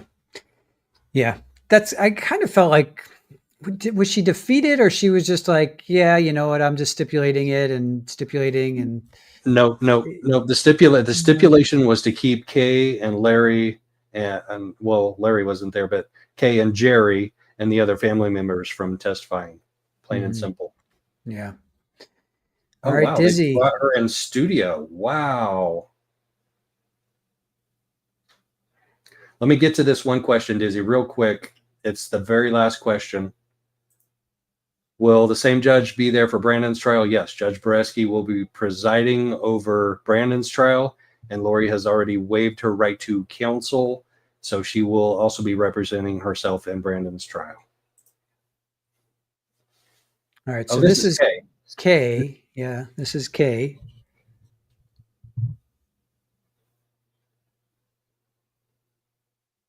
Oh, that's juror number 15. That's him. No way. Oh, Dizzy. Awesome. That's a lawyer, right? That's somebody's attorney, I think. Brandon's attorney, maybe, or something. That's juror 15. Right, he's the one. No way. No all right, way. all right. We definitely got to watch this. 15. This is juror 15, guys. This is him. And take him in. Okay, it looks like we have another juror. Let's go to Rem 13. When you went into deliberation, were you still unsure? Well, I was unsure up until yesterday, really. And then through deliberation, I mean, that's the whole purpose of it is, to bring out the evidence and talk about every facet of it that we can understand. So, yeah, that's yesterday I was still on the fence. Was it just maybe the magnitude of how big this decision was, or maybe the lack of evidence, the missing pieces? What was it? For me, it was, where is the proof of conspiracy? I mean, the bullet's over there, the bat's over there, there's a hole there, none of that has anything to do with conspiracy. It has everything to do with Alex shot him. All right. So my big thing was, if you're going to say something, how does that go along with the conspiracy to commit murder? That was my big thing. And like I said, it was the text that threw me. Was there a specific text message? There were 2 specific ones, but I'm not sure I should talk about them. Yeah. And because we've seen, a lot of this evidence too. Does that make that any different for you, or no? Can you tell me what evidence you saw on the text messages? There was one that had something to do with insurance that was one of them, and the other one was basically the Nephi thing. So. Now that you know that so many people that were talked about in this case are dead, did you know that originally, or that's what you're? I had never heard of Lori Daybell before I got picked for this jury. Because I watch Fox News, but I don't watch Fox News 10. I watch Fox News.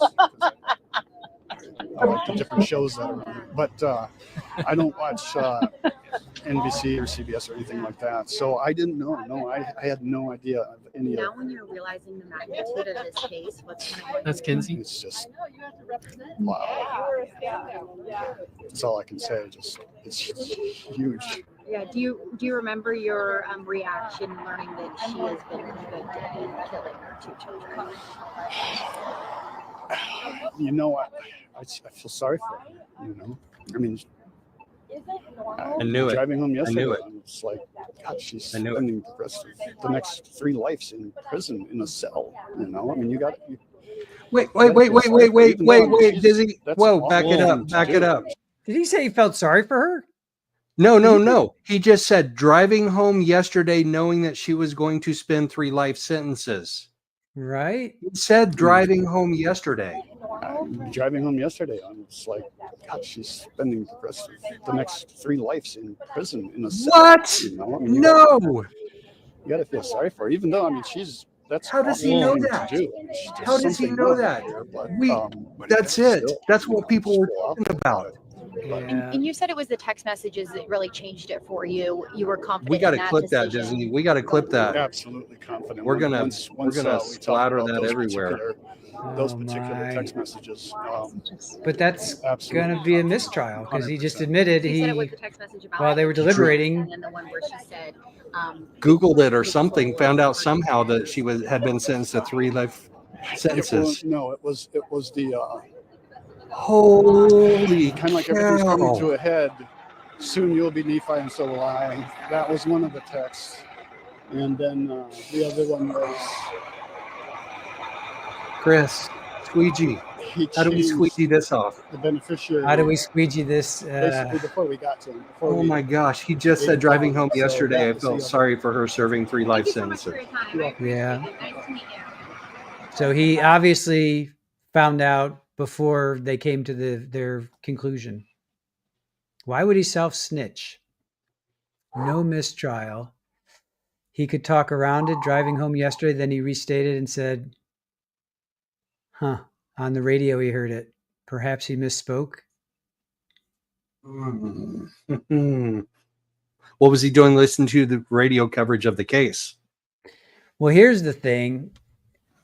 Is Lori going to be able to get this to a point of a mistrial? Is she going to be able to file motions? You know what I'm saying?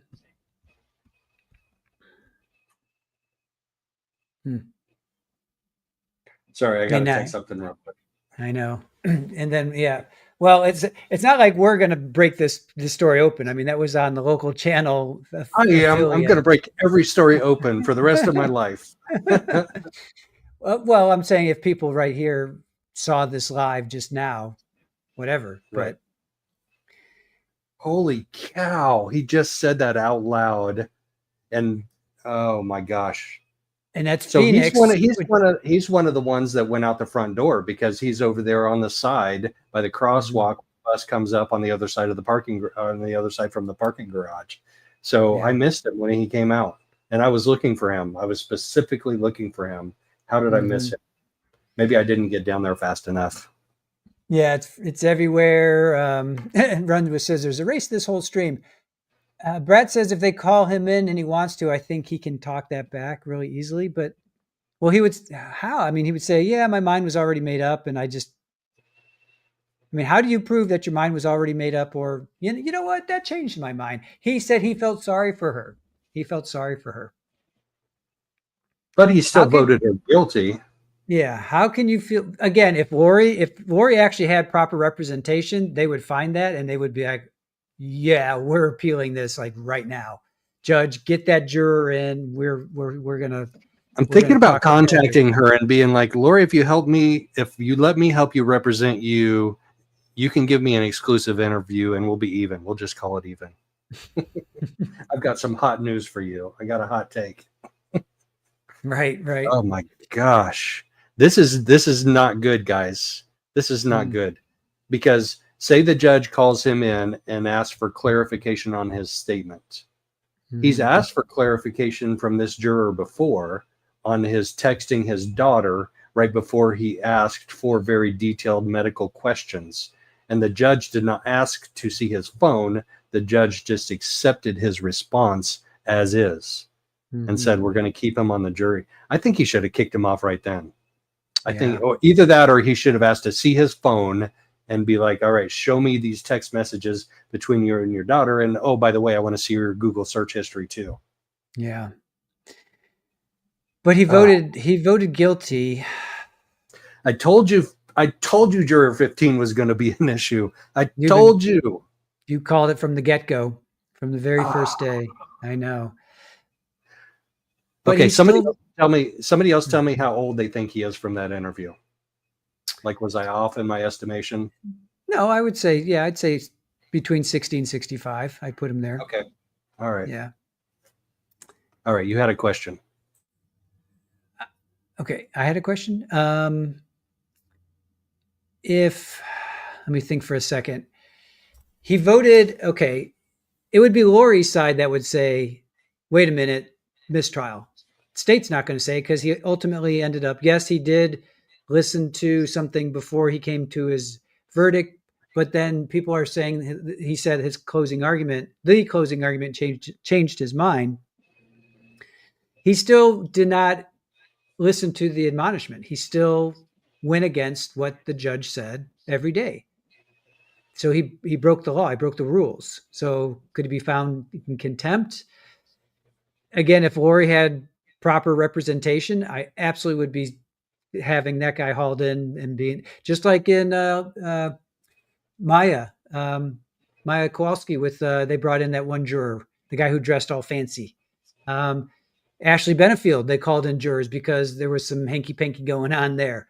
I mean, yeah, that's what happens. You get a whiff of a juror knowing something before the actual verdict is announced. They are hauled in immediately to discuss.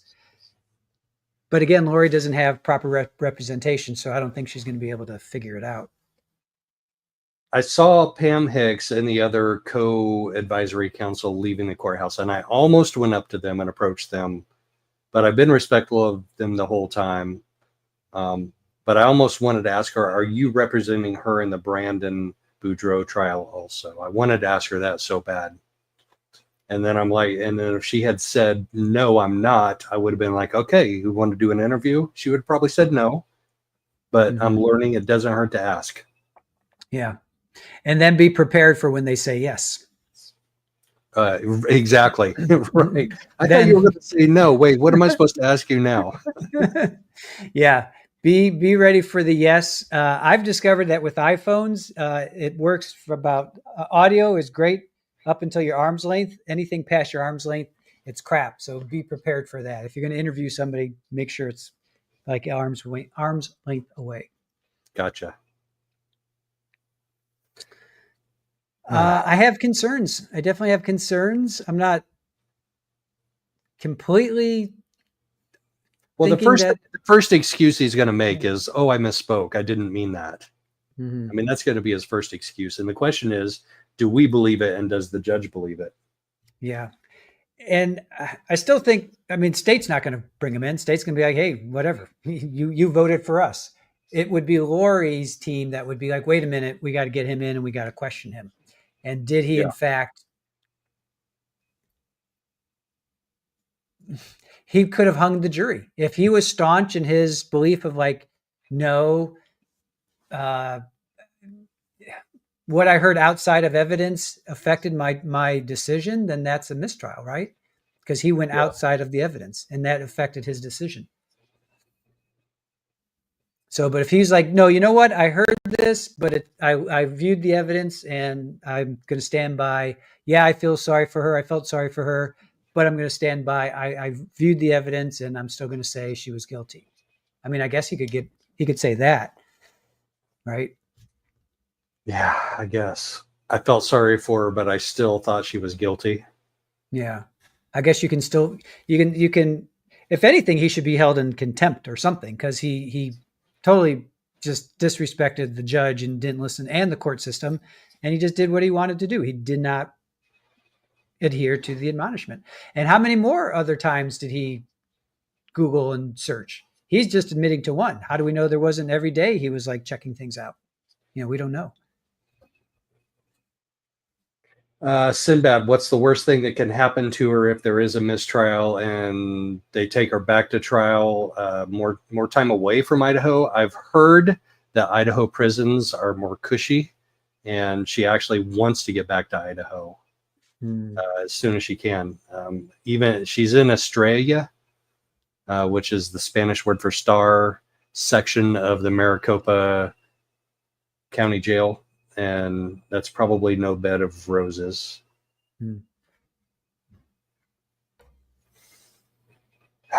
This is stuff.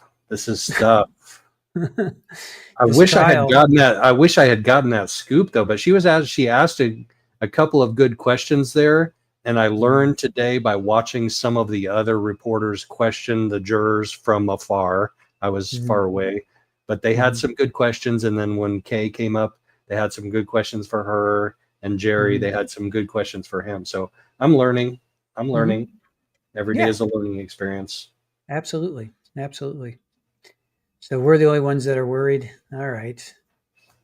I'm going to sleep tonight. Don't fret about that. I'm not going to be tossing and turning, but I don't think anything's going to happen. I think if she had proper representation, I'd be a little bit more nervous because I think they'd be all over that. And of course they'd make a stink about that. But I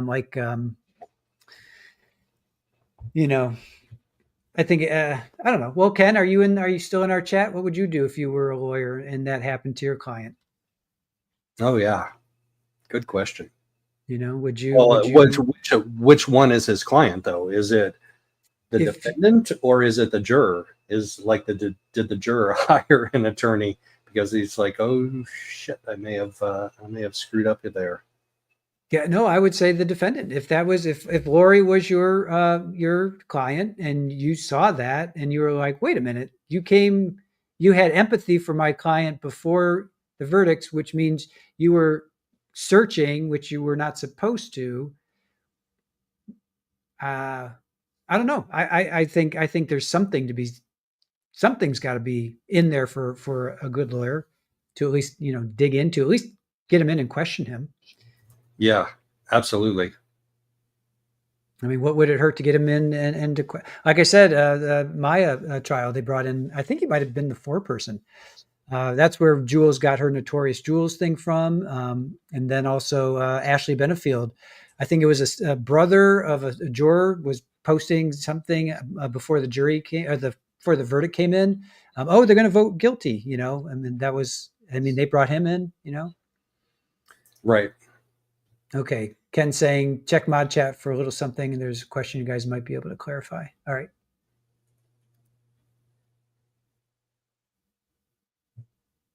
Are you on that? Are you checking mod chat? Yeah. If you want to go ahead and play this is another interview. Okay. Yeah. They found this was the female juror that sat in the front row on the far left side. So she was probably juror like 8 or 9 probably, or 10. Mm-hmm. Part of my interview with Victoria Lewis, one of the jurors here. Again, she was very overwhelmed as she walked out of this experience. Take a listen to what she had to say. It was sad, as he said. For me, it was the text messages that did it as far as evidence. And I feel like we uncovered some lies. Knowing now that she was convicted of killing her 2 children in Idaho. I haven't had a chance to Google everything. I'm sure as soon as we get on the shuttle. So might have more to say later. Was that difficult going through this and not being able to be disconnected? Yeah. It just felt like there was a lot of information that didn't make sense and that was missing. Do you think she did herself any favors by defending herself? No. You were not impressed with her lawyering skills? No. What did you think of her behavior during cross-examination, the way that at one moment she was argumentative with some of the witnesses? Many days she just was like smiling and laughing and didn't seem to take anything very seriously. So there you go, kind of that raw reaction as they are starting to find out about some of the prior convictions and the history that goes so deep with this case. Now, all of the jurors also told me that they were surprised that Lori Vallow Daybell opted not to present a defense. They said they understood that the burden was on the prosecution's shoulders, but they were surprised by that. So again, some of them now say they're going to try to disconnect for a little bit after this, but they do plan on Googling finally Lori Vallow Daybell and seeing what else is out there, because as you heard there, they were surprised and they felt like there were key pieces of information and details that were missing throughout this trial. Yep, we all knew that. Right. So when they Google Lori Vallow Daybell, they need to come to our channel and be interviewed on here in a nice, safe place. Exactly. So Ken says, that's pretty typical. My big question is, did they hear about sentencing too? If so, this isn't a big deal. Him saying he decided last night is a nothing burger too. First, juries often do that. What? You're not supposed to be doing that. Second, that's not against his admonition in any sense that would upturn a jury verdict. Okay, but no, the admonition is not to search anything about it. And he said, I knew that she had been sentenced to 3 life sentences in Idaho, and that's why I felt sorry for her. So either he lied when he was first selected to the jury that he didn't know anything about this case, or he Googled it sometime between then and last night when he felt sorry for her, knowing that she was sentenced to 3 life sentences. That is a violation of his admonition, 100%. I thought he said it like going home. He found out about it going home yesterday. That's what I thought. He said he felt sorry for her going home, knowing that she had been sentenced to 3 life sentences. Yeah. That is before they had only done 17 minutes of deliberations. So they had not reached a verdict at all. So they had maybe elected a foreman at the most. That's a violation of the admonition. I have to respectfully disagree, Ken. All right. Well, Aaron's trying to work something in the back end for a second. So Ken says, so the knowledge of stuff is more important than the decided the night before bit. That doesn't mean you can't argue. There's something there. I'm just narrowing it down based on my judgment to what would actually be entertained by a court. Sure. Okay. Sure. And just because me as an outraged social media person, just because I'm outraged does not mean the court would consider it outrageous behavior. All right. Aaron's trying to work something here, if we can sort it out. Work it, Aaron. You got this. No, Future. No, you're not trying to stir up anything. No, are you kidding? I love diving into stuff. I love trying to figure out if there's really something going on or not. And I just saw something going on because of what you mentioned earlier. So I love it. I dig it. No reason to apologize.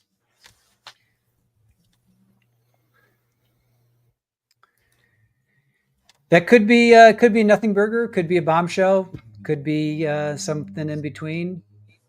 Only time will tell, I guess. We'll have to see how this plays out. But first time I'm hearing about it. Me too. And isn't it funny that it's Juror 15? Oh my gosh. I called it. I called it. You did. Well, and it came from his mouth. It's not like the reporter prompted him. That was just all free flowing. Like this is what was going on in my mind. This is what I knew about. This is why I felt sorry for her. And yet I still, voted guilty. Right. Dizzy, whatever you do, do not pull up Zach's comment.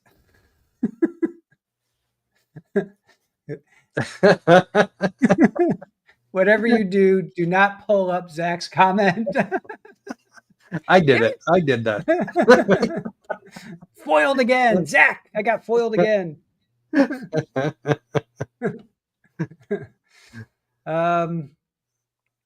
Ken, what did the jurors know of prior convictions? Joe, I'll ask you that. Did they? So they knew nothing at the outset. The state was allowed to present evidence of her having 2 felony convictions.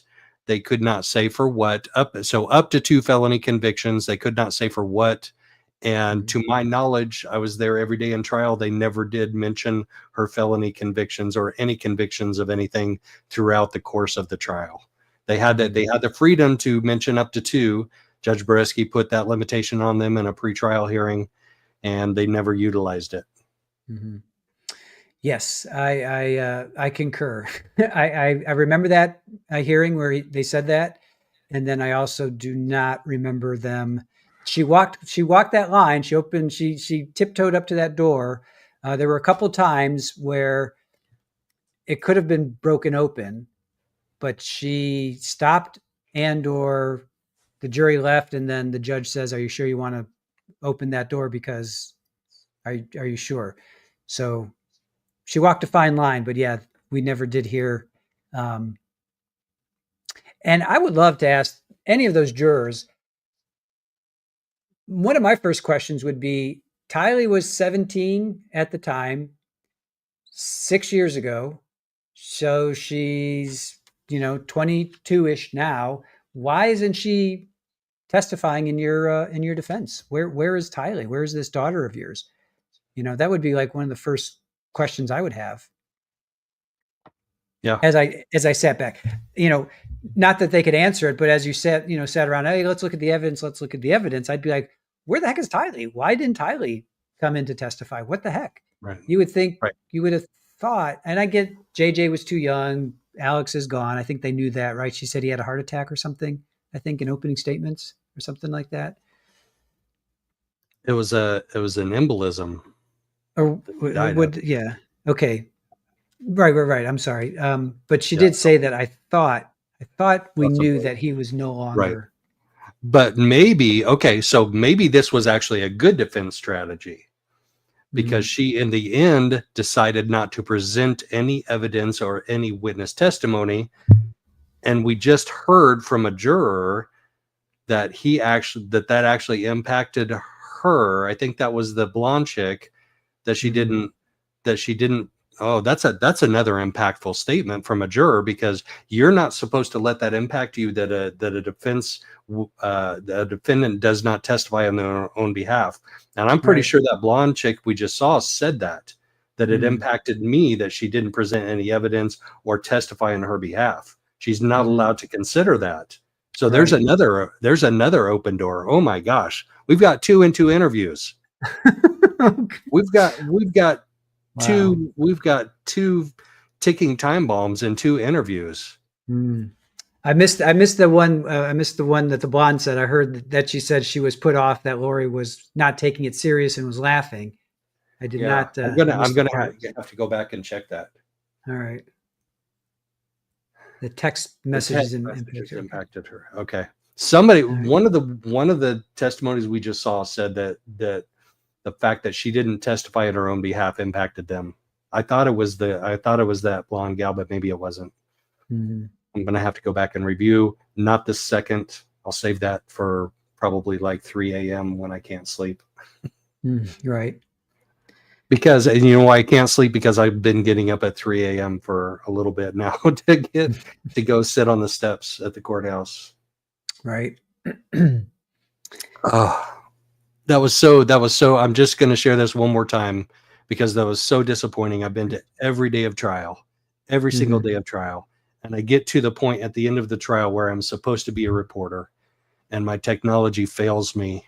And I'm just like, I'm blaming it on technology. It's totally my phone. And it is. Your phone crapped out on you. So lesson learned, always have a backup. So have 2 phones.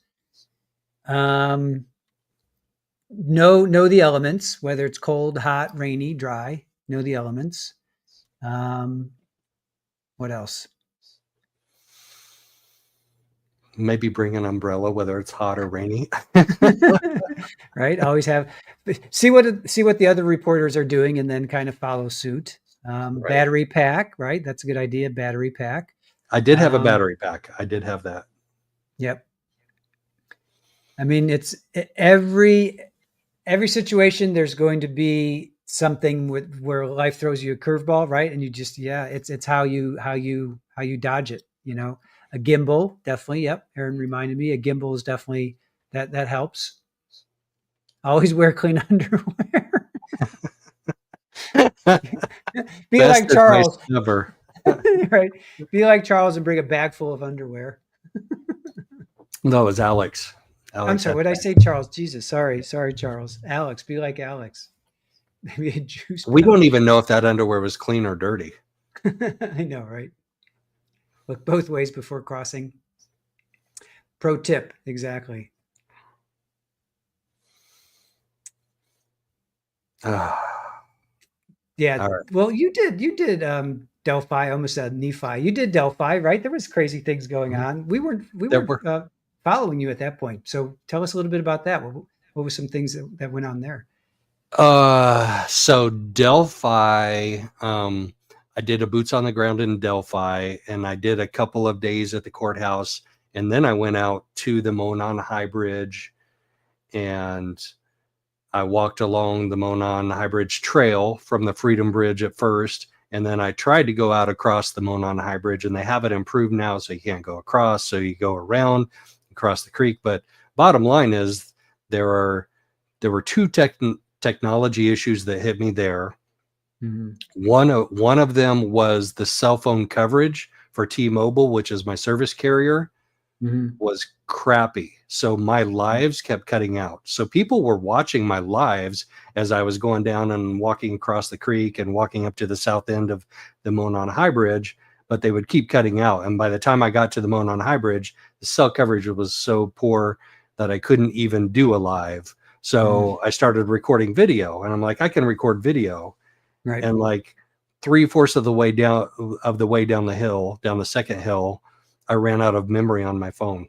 So oh no. I had to sit on the bank of the hill and delete as many pictures and videos out of my phone as I could to clear up enough space to record when I went back over the creek and I walked back up to the cemetery. So that was a lesson learned. I always make sure that I have enough storage in my phone and I have it cleared up and can take plenty of recorded video. Or I also have an AT&T Wi-Fi hotspot that I can use. Sometimes AT&T has better coverage than T-Mobile does. Yeah. We got for last year, we got a burner phone, if you will. It's the Trial TV Live phone. So we have our personal phones, obviously, and then the company phone. And it's beneficial. You know, it comes in handy many, many times for whether it's taking pictures, uploading, going live, talking to people. It's always great to have a backup. So I would absolutely, along with clean underwear, I would say have two phones. And the expense isn't, I mean, it was pretty cheap. It's like, I don't know, $100 or something they gave it to us. It wasn't like a lot of money. So. Right. Salty Sleuth, look at you. Aw. Thank you, Salty. I appreciate that. I think earlier I saw Salty say, hey, Mona, I knew you gave me the burner number. Yes. Salty said that they were watching you. I think I saw that earlier, that Salty was watching you. Yeah. When I tried to go live and my phone melted in the Arizona sun. Yeah, I saw that. And I appreciate the support. Next time I go live, I promise it will be longer than like 4 minutes. Unless it only deserves 4 minutes of our time. Right. But if I had an interview with Juror 15, it would have been way longer than 4 minutes. Right. Okay, so Nate's got a reel of, it's 12 minutes. Do you want to watch this? It's a reel of all the jurors talking. Absolutely. 100%. Right. Let's do this. Do you want me to text it to you or how should I do this? You can present. You should be able to present. Okay, let me see. You hit the present button in StreamYard. Yeah. Hold on. Let me, hold on a sec. Present, share screen.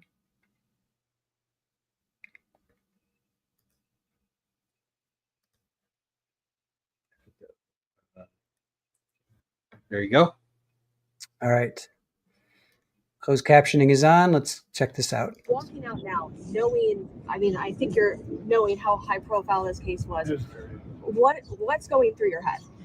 Sadness. It's sad. Oops, I'm sorry. It's just sad that, this has happened to Charles, and she's given up her life as well. It's sad. What did you think of her defending herself? Anything that went through the jury's head with that? Well, for me personally, I thought, what does she have to lose? Guilty or not guilty, what does she have to lose? So, were any of you folks aware that this woman had already been I had never been convicted heard. of I have never 3 heard of her. homicides? Yeah, no, And the never jurors heard of did her not know before. that. No, I did not. And nobody brought it. And ma'am, would you want to come in and talk too? Do you want to say anything? Just Yeah, what was because your there's a lot of backstory here, and this woman had already been convicted of 3 homicides, and they obviously didn't want you folks to know that. Nobody knew that during your deliberations. No. Is that correct? Correct. Well, What was this experience like for you? It was sad, like as he said. For me, it was the text messages that did it as far as evidence. And I feel like we uncovered some lies. Knowing now that she was convicted of killing her 2 children in Idaho. I haven't had a chance to Google everything. I'm sure as soon as we get on the shuttle. So might have more to say later. Was that difficult going through this and Yes, not being able it to be was. disconnected? Yeah. What It do you just felt think like there was a lot of information that didn't make sense and that was missing. do you think she did herself any favors by No. defending herself? No, You were not impressed with her lawyering skills? no. What did you think of her behavior during cross-examination? The way that at one moments she was argumentative with some of the witnesses. I mean, many days she just was like smiling and laughing and didn't seem to take anything very seriously. Were you hoping to hear how much of that did that play into a factor in the decision? It did. Were you hoping to hear her testify? Were you hoping Yes, to hear I her was. testify? I was. And what about you?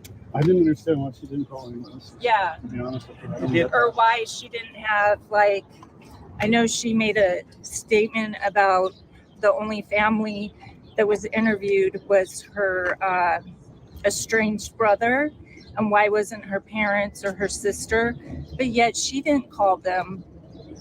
So I mean, in saying that, she is not obligated to prove her innocence. exactly, yeah. Except to- And you gave her that benefit of the doubt. She would recognize she didn't have to put on the defense. She knew. Right, yeah, right. She knew.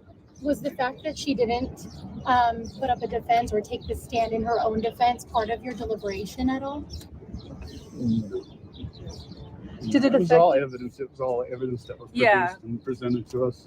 Sorry if this was asked. What would you say the biggest piece of evidence for you guys as a jury was when you came to the decision? Well, for me, like her, it was text. The text were damning. history. What specifically about the which one? text? Oh, there were so I don't know many. if I can do that. Yeah, there was. I mean, there we was had 2 of them for me pages. that really stood out. Which ones? Which ones? The Um, Nephi. Yeah, that was one of them. Soon you'll be Nephi, and so will I. So that was one of them. But I don't know if I should say anything more. We heard so much about dark spirits and religion and how this all plays into it. I mean, as a jury, what's going through your head when you start hearing that in court?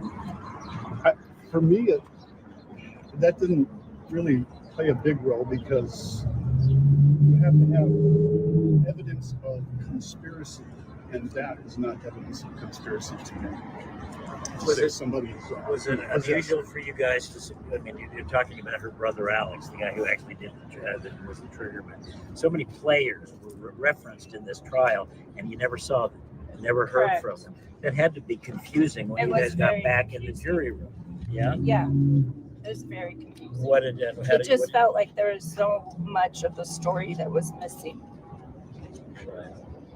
Did she have any valid arguments, like anything that made you think maybe she's not guilty? Do you want to answer? I can't think of any. You know, honestly, up until yesterday, I would have said not guilty. But when the prosecutor, I don't know, what do they call that? When they give when they Closing say- argument?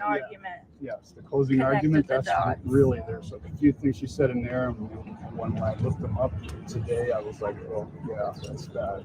And you were still on the fence yesterday. I was yesterday. Give us a sense of what it was like to be in that jury room. Was there a point that someone was disagreeing, saying that maybe she is not guilty? Or were you guys There was all- a couple. And what was that like? Walk us through that. It's just a matter of, adults working things out, and going through all the evidence and figuring out. I knew it. I knew that he was not guilty to start with. To learn now that everyone that was I in knew that it. house that day, minus Daybell, is all not with us anymore, is dead or has been killed. I mean, what is that like to hear as jurors walking out? Sad. Like I kept wanting to hear from Tylee. I was going to ask, is anybody wondering why Tylee wasn't testifying? Yes. You were. Did you ever ask the judge why aren't they here? No. And the one witness that really got to me was hearing Kay. I was holding back my emotions. Kay Woodcock. One of the biggest factors in your decision today?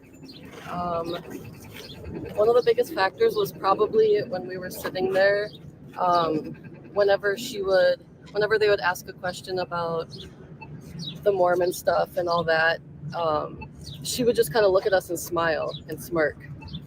So it kind of gave it away for a lot of it. Just kind of didn't really care. What were those conversations like in the jury room? I mean, going back and forth when everyone was deliberating. Can you kind of put us inside that room with you? Let's see. It was kind of, so a lot of us already knew. A couple of us just needed the extra, we need to re-look back through the evidence, the text messages and all that. So it was a little bit of back and forth, but all of us were pretty sure we already knew what we wanted. Was there one piece of evidence that really convinced you she was guilty? Probably when she said that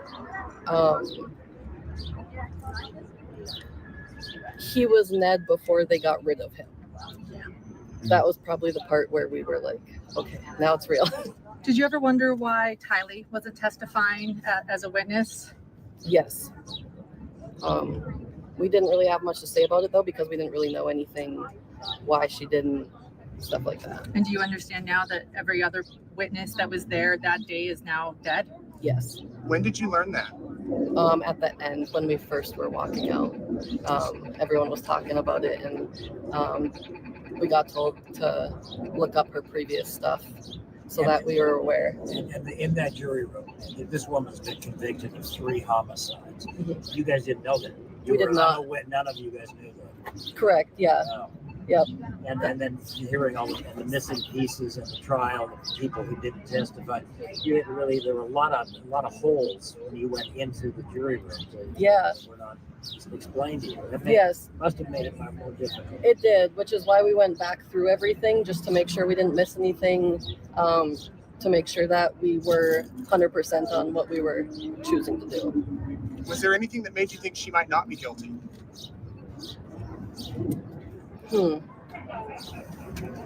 No.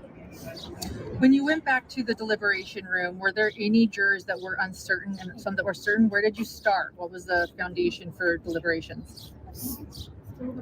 I think probably 10 out of 12 of us were certain. The other 2, we helped them go back to what they needed to learn to kind of make up their mind. And then, we just kind of went from there. Did you guys look at any additional evidence once you were back there? Because I know that not all of the evidence was presented in court, and they said there was additional. Lori asked you to watch the entire interview, for example, and Trina Kay invited you to do the same. Did you guys do any of that?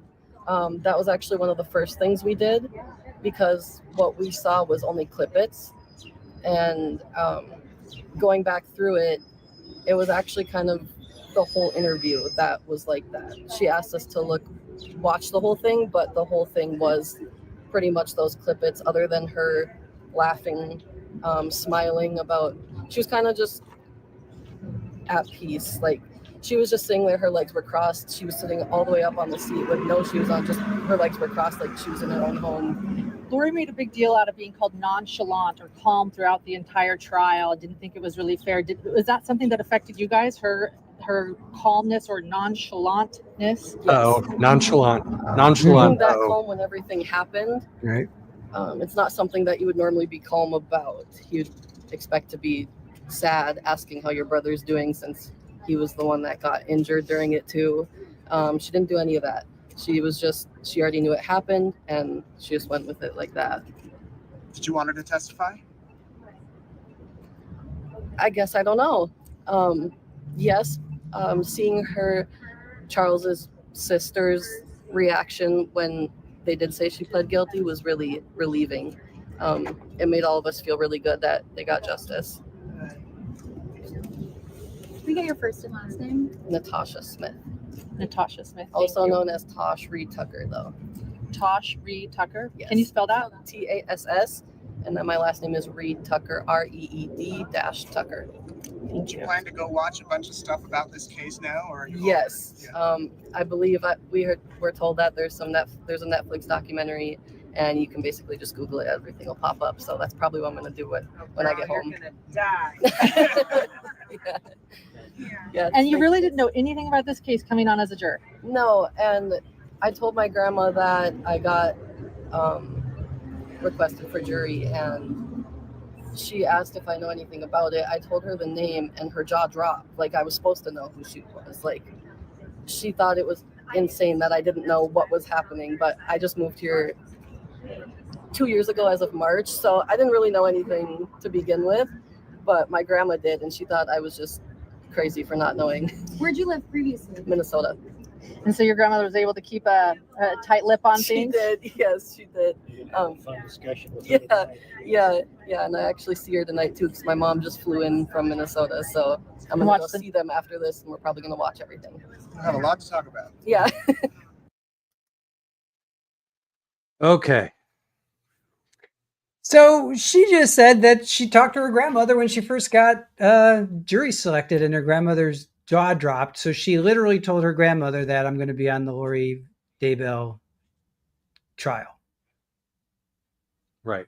But then she said also, my grandmother was able to keep her mouth shut. Right. And not talk about it.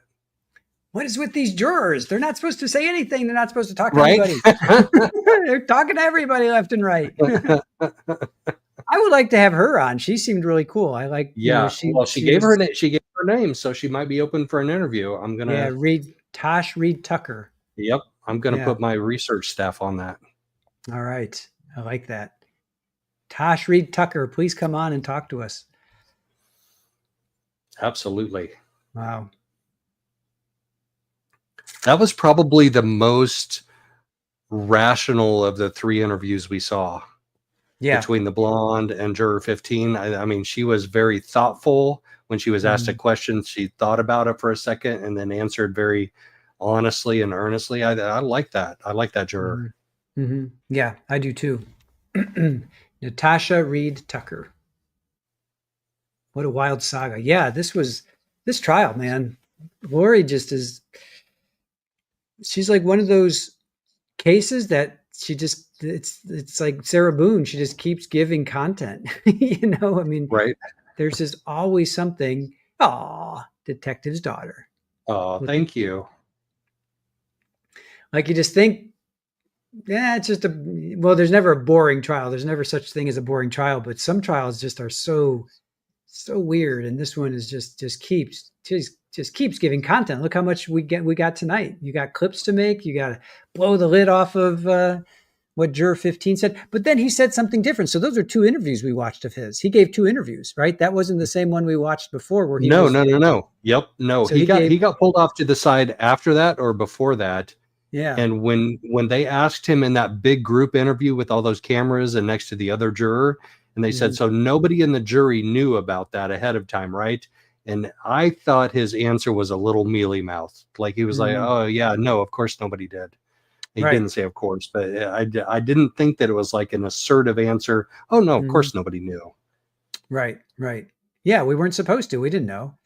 But then Natasha said, we were told as we were walking out, we were told to Google it. We were told this, we were told that. Who's telling them that? Right. Is that Vince? Are you telling them that? Right? I mean, she said that. She's like, yeah, as we were walking out, we were told to Google it, or we were told this, we were told that. We were told there's a Netflix documentary. Right? I mean, this is insane. It is. It's insane. So. More content, more rabbit holes, Right. more potential pratfalls for juror misconduct. No, misconduct isn't the right word. Ken would know the right word, but just like a violation of Rule 606B. Ken taught me that tonight. Maybe they violated Rule 606B and they need to come into the court for an interview. Right. And Thanks, Ken. Here I thought maybe the journalist. Yeah, it could be maybe the journalists. I feel like, what was I going to say? Yeah, these jurors are not respecting the sanctimony of the court system, or they're not listening to the judge. The judge tells the judge said the judge said they're freed from their admonishment. They can talk to anybody they want to. No, before that they're not supposed to be. Oh yes, right. Yeah, talking to their grandmothers. You're not supposed to talk to any friends, family. If something pops up, to Google anything. Yeah. It's only a violation if Lori finds out. All right, Lori, if you're watching, this is not. You didn't find. It's not true. These are not the droids you're looking for. These are not the mistrials that you're looking for. All right, man. I'm starting to lose steam. I can't even talk anymore. I am dead tired. How are you feeling? Yeah, well, I've been up since 3:15ish. So what is that? 16, 17 hours. Yeah, I'm reaching my limit too. I hear you. All right. That's like one of the biggest no-nos. Yeah. I don't know that he necessarily brought what he found out into the jury room. I think he just I think he found out that information, and whether he intentionally Googled it or he heard it on a radio show, I think based on that testimony, that first interview we saw, that he knew last night, before jury deliberations, that she had been convicted and sentenced to 3 life sentences in Idaho. So, yeah.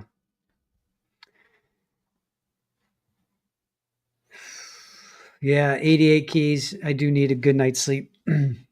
We're going to get up tomorrow. We're going to stream. We're streaming at 9:00 tomorrow. So I'm definitely going to punch out. 9 a.m. Eastern. Holy cow. Yeah. That comes fast. Yeah. I'll get like 6 hours of sleep if I'm lucky. All right. So.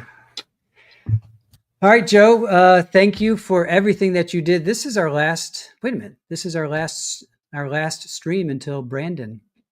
Correct. This is our last joint co-stream. Is that what it is? Our last. My brain's fading fast too, as you can see.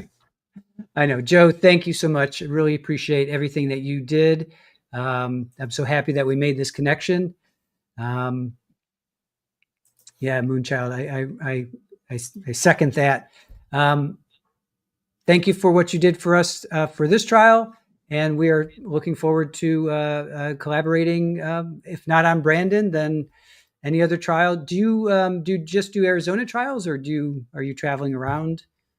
No, I go where I go, and the trials have found me so far. Like Delphi found me, this trial found me. So, okay, awesome. Well, I hope that you continue to think of us as a partner, because I know we will, and looking forward to working with you in the future. Absolutely. It has been a phenomenal learning experience, and just experience in general. So I appreciate working together with you guys for the first time and figuring out a lot of kinks. I think we got a lot figured out. We did. We did. All right. I will say goodnight. I'm looking forward to seeing your outro as well. I'm assuming is it the same one, or is it the new one? It's a new outro. Yep. All right, cool. And thank you to Aaron. Thank you to Dizzy. Thank you to our mods. And Joe, I'll let you have the final word. Thank you, chat. Thank you, mods. Thank you for all the super stickers and whatever else is included in that. I don't know what they're called. I'm just a newbie. I've only been at this, like I'm a toddler. Like I'm just barely crawling on 4 legs, pulling myself up on the couch, like trying a step or two. Right. So thanks everybody for your support. Thank you for subscribing. Don't forget to hit that like button on your way out, and we will see you soon. Awesome. And don't forget to add comments, because that all helps the algorithms. Right. If you're on replay, crew also. Yep. Absolutely. Good night, everybody. Good night, guys. Justice for Charles. Love always wins. Absolutely.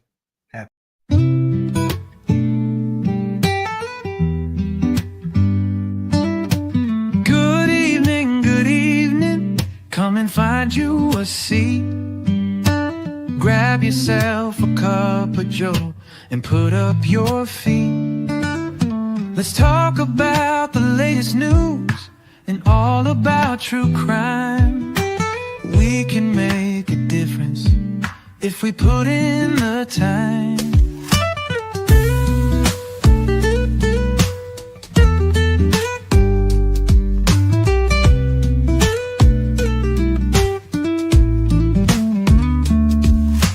Good evening. Come and find you a seat.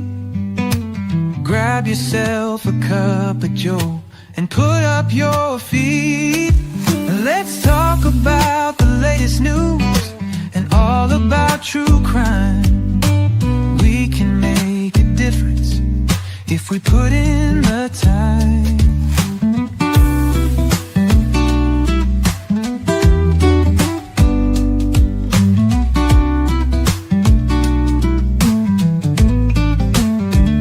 Oh, we can make a difference if we put in the time.